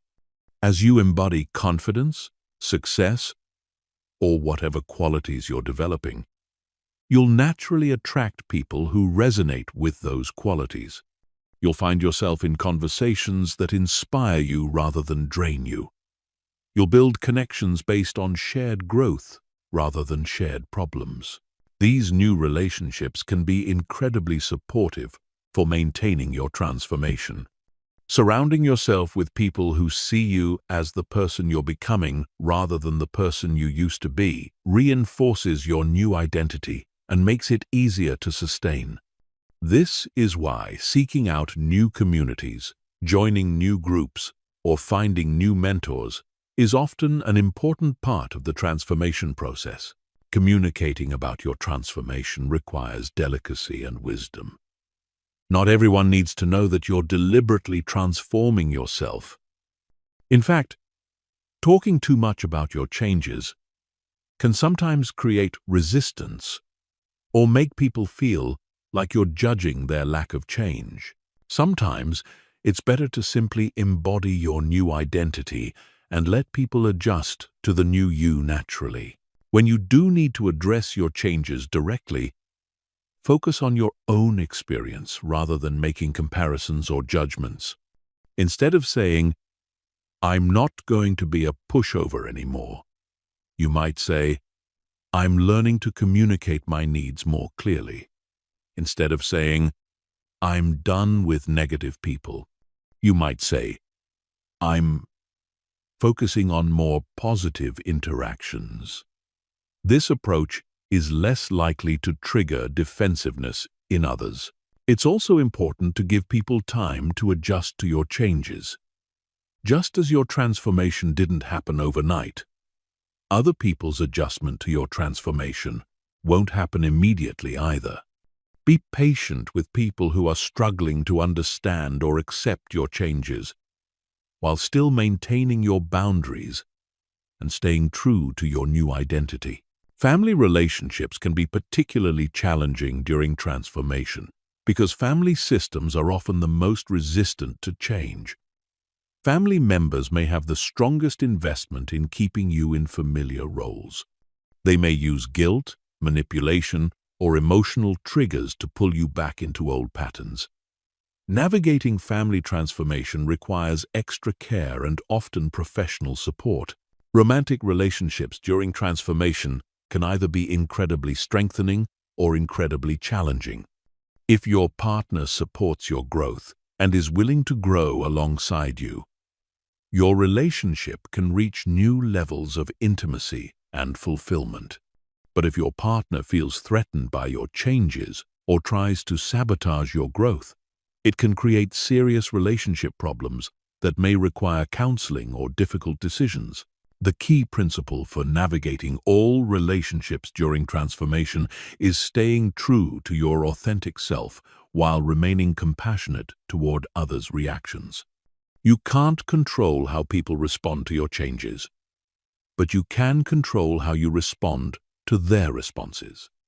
Maintain your integrity, set appropriate boundaries, communicate with kindness when possible, and trust that the relationships meant to support your highest self will strengthen while those that don't will naturally fade. Remember that your transformation gives other people permission to transform as well. By courageously becoming who you're meant to be, you're modeling what's possible for everyone around you. Even people who initially resist your changes may eventually be inspired by your example to examine their own lives and consider their own growth. Your transformation is not just a gift to yourself, it's a gift to everyone whose life you touch. Chapter 14. Long-term sustainability and continued growth. The 21-day transformation period is just the beginning, not the end. What you've accomplished in these 3 weeks is proof of concept that intentional change is possible and that you have the power to direct your own development. But maintaining and continuing this transformation for the long term requires a different set of strategies and mindsets than creating initial change. Most people make the mistake of thinking that once they've transformed, they can go back to autopilot and their new identity will maintain itself. But transformation is not a destination. It's a way of life. Your new identity requires ongoing attention, reinforcement, and evolution without conscious maintenance. Even the most dramatic transformations can gradually fade back toward old patterns. Long-term sustainability starts with understanding that your transformation is not complete after 21 days. It's established. You've created new neural pathways, new habits, and new ways of thinking. But these new patterns are still relatively weak compared to the old patterns that were developed over years or decades.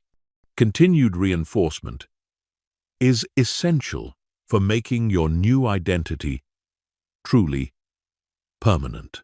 The key to sustainability is shifting from intensive transformation mode to maintenance mode. During the 21-day period, you are focused on creating dramatic change in a short time. Now you need to focus on integrating those changes so deeply that they become effortless and automatic.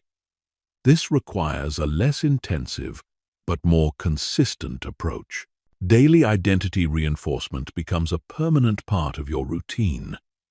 But it doesn't need to be as time-intensive as during the initial transformation period. 5 minutes of morning visualization, brief identity check-ins throughout the day, and evening reflection can maintain the momentum you've built. The key is consistency rather than intensity. Continued growth requires setting new transformation goals once your current identity feels natural and automatic. Transformation is not a one-time event. It's a lifestyle. Once you've mastered confidence, you might focus on developing leadership. Once you've developed leadership, you might focus on deepening wisdom. Once you've developed wisdom, you might focus on expanding compassion. there's always another level of growth available. This progressive approach to transformation prevents stagnation and keeps you moving forward rather than backward. Your brain is either growing or dying, expanding or contracting. By continuously setting new growth goals, you maintain the neuroplasticity and momentum that make transformation possible. Environmental evolution is crucial for long-term sustainability. As you continue to grow, your environment needs to grow with you. The environment that supported your initial transformation may become limiting as you reach higher levels of development. Regularly audit and upgrade your physical environment, social environment, and digital environment to match your expanding identity. This might mean joining new communities as you outgrow old ones. It might mean upgrading your living or working space as your success increases. It might mean finding new mentors who can guide you to levels you haven't reached yet. Your environment should always be pulling you forward rather than holding you back. Building a transformation support system becomes increasingly important for long-term growth. This includes mentors who are where you want to be, peers who are growing at a similar pace, and people you're mentoring who benefit from your growth. This support system provides accountability, inspiration, and perspective that keeps you moving forward. Regular transformation reviews are essential for maintaining momentum and direction. Monthly and quarterly reviews allow you to assess your progress, identify areas that need attention, and set new goals for continued growth. These reviews prevent drift and ensure that you're always moving toward your highest potential rather than just maintaining the status quo. Developing transformation skills as a permanent part of your identity is crucial for long-term success. The skills you've learned during this 21-day process: identity design, resistance management, environmental optimization, progress tracking, aren't just tools for this specific transformation. They're life skills that you can apply to any area you want to change or improve. Mastering these skills means you never have to feel stuck again. When you encounter new challenges or want to develop new capabilities, you have a proven process for creating change. You become someone who transforms rather than someone who hopes for transformation. This is perhaps the most valuable outcome of the entire process. Sharing your transformation with others becomes both a way to reinforce your own changes and a way to contribute to the world. Teaching others what you've learned, mentoring people who are where you used to be, and modeling transformation for your community reinforces your own identity while helping others discover their potential. This sharing doesn't have to be formal or professional. It can be as simple as being an example of what's possible, supporting friends who want to grow, or sharing your story when appropriate. The act of helping others transform strengthens your own transformation and creates a positive cycle of growth and contribution.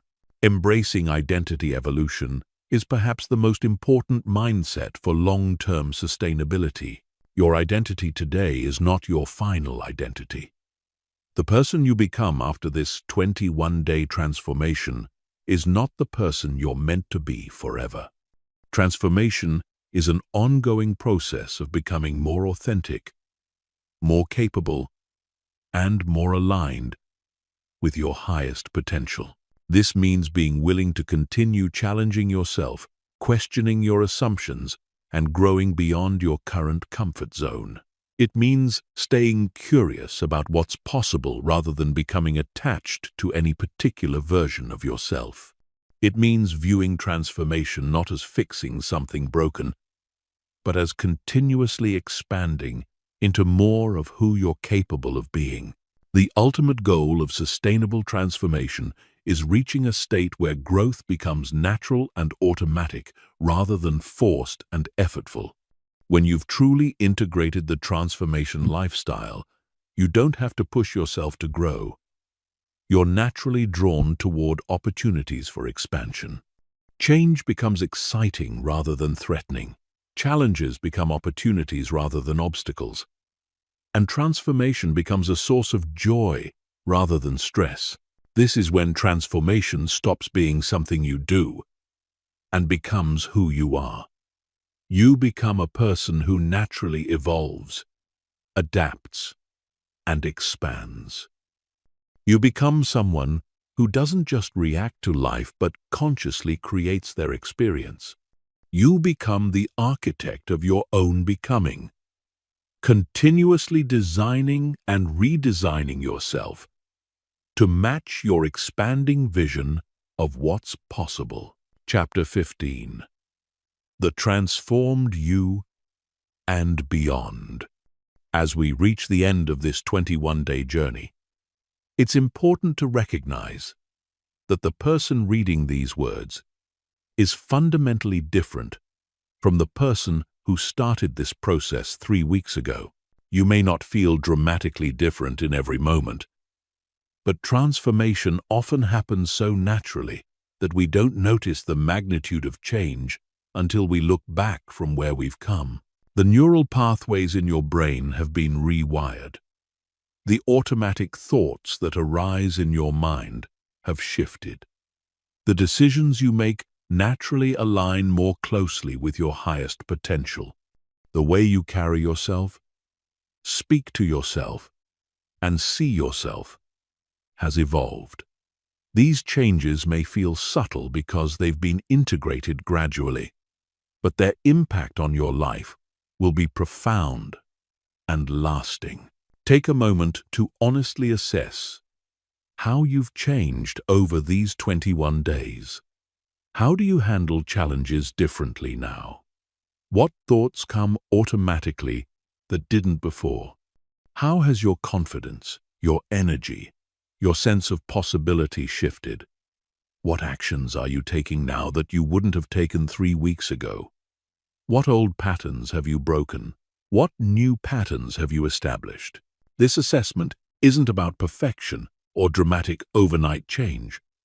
It's about recognizing the real, measurable shifts that have occurred in your identity and your life. These shifts are the foundation for all future growth and the evidence that continued transformation is not only possible but inevitable when you apply these principles consistently.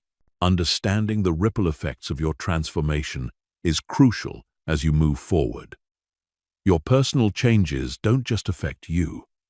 They affect everyone whose life you touch. Your increased confidence influences how others see their own potential. Your improved decision-making inspires others to examine their own choices. Your elevated energy and enthusiasm becomes contagious in your relationships and communities. You've become a source of possibility for others, often without even realizing it. People notice when someone is operating from a higher level, even if they can't articulate what's different. Your transformation gives others permission to consider their own growth and shows them that change is possible. This is one of the most meaningful aspects of personal development, the way it naturally extends beyond the individual to benefit the collective. The skills you've developed during this process are now permanent parts of your identity. You know how to consciously design and embody a new identity. You know how to overcome resistance and maintain momentum. You know how to create environments that support your growth. You know how to track progress and celebrate wins. You know how to navigate relationships during change. These are not just techniques you used for this transformation. They're life skills that will serve you in every future challenge and opportunity. This means you're no longer dependent on external circumstances, other people's approval, or lucky breaks to create the life you want. You have the internal tools and understanding to continuously design and redesign your experience. You've moved from being at the effect of your life to being at the cause of your life. This shift in locus of control is perhaps the most empowering result of the entire transformation process. As you continue beyond these 21 days, it's important to maintain what I call the transformation mindset. This is the understanding that you are not a fixed entity, but a continuously evolving being with unlimited potential for growth and change. This mindset keeps you open to new possibilities, resilient in the face of challenges, and excited about what you might become next. The transformation mindset also includes the understanding that setbacks and challenges are not evidence that you failed or that change is impossible. They're simply part of the human experience and opportunities to apply your transformation skills. Every challenge becomes a chance to strengthen your new identity and prove to yourself that you can handle whatever life presents. Looking toward the future, consider what your next level of transformation might involve. What aspects of your life or identity are you ready to evolve next? What new challenges are you ready to take on? What expanded version of yourself are you excited to become? The process you've learned can be applied to any area of life that needs improvement or growth. Maybe your next transformation focuses on your professional life, your relationships, your health, your creativity, or your contribution to the world. Maybe it involves developing completely new skills, exploring new interests, or taking on bigger challenges. The specific focus is less important than maintaining the momentum and continuing to grow. Consider also how you might share what you've learned with others. Your transformation story has power not just for you, but for anyone who might be inspired by your example. This doesn't mean you need to become a life coach or transformation expert, but it does mean being open to supporting others who are ready for their own growth journey. The most profound realization of successful transformation is understanding that who you are today is still not who you're ultimately meant to become.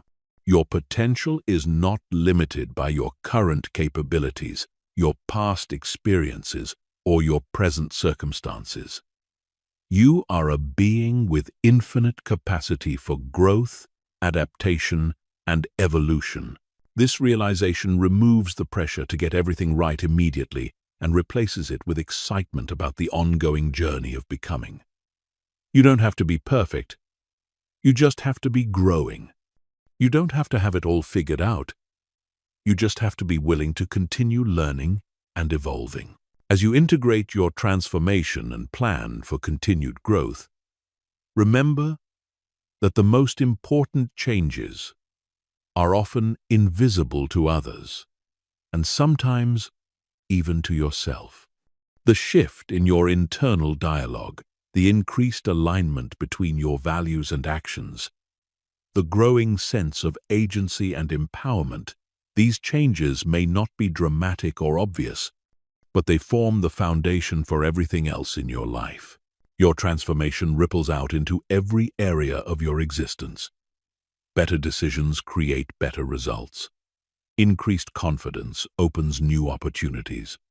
Improved self-awareness leads to better relationships. Greater resilience allows you to take bigger risks and pursue bigger dreams. The changes you've made over these 21 days will continue to compound and multiply for years to come. The person you've become through this process is not the end point, it's the launching pad. You've proven to yourself that intentional change is possible, that you have more control over your life than you previously realized, and that the limitations you once accepted were largely self-imposed. This knowledge changes everything about what you believe is possible for your future. You are no longer someone who hopes for change, you are someone who creates change. You are no longer someone who dreams about a better life. You are someone who builds a better life. You are no longer someone who wonders if transformation is possible.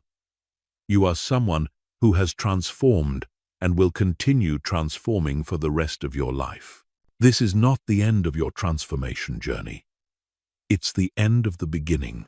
The real adventure starts now, as you apply these principles and skills to create a life that truly reflects your highest potential.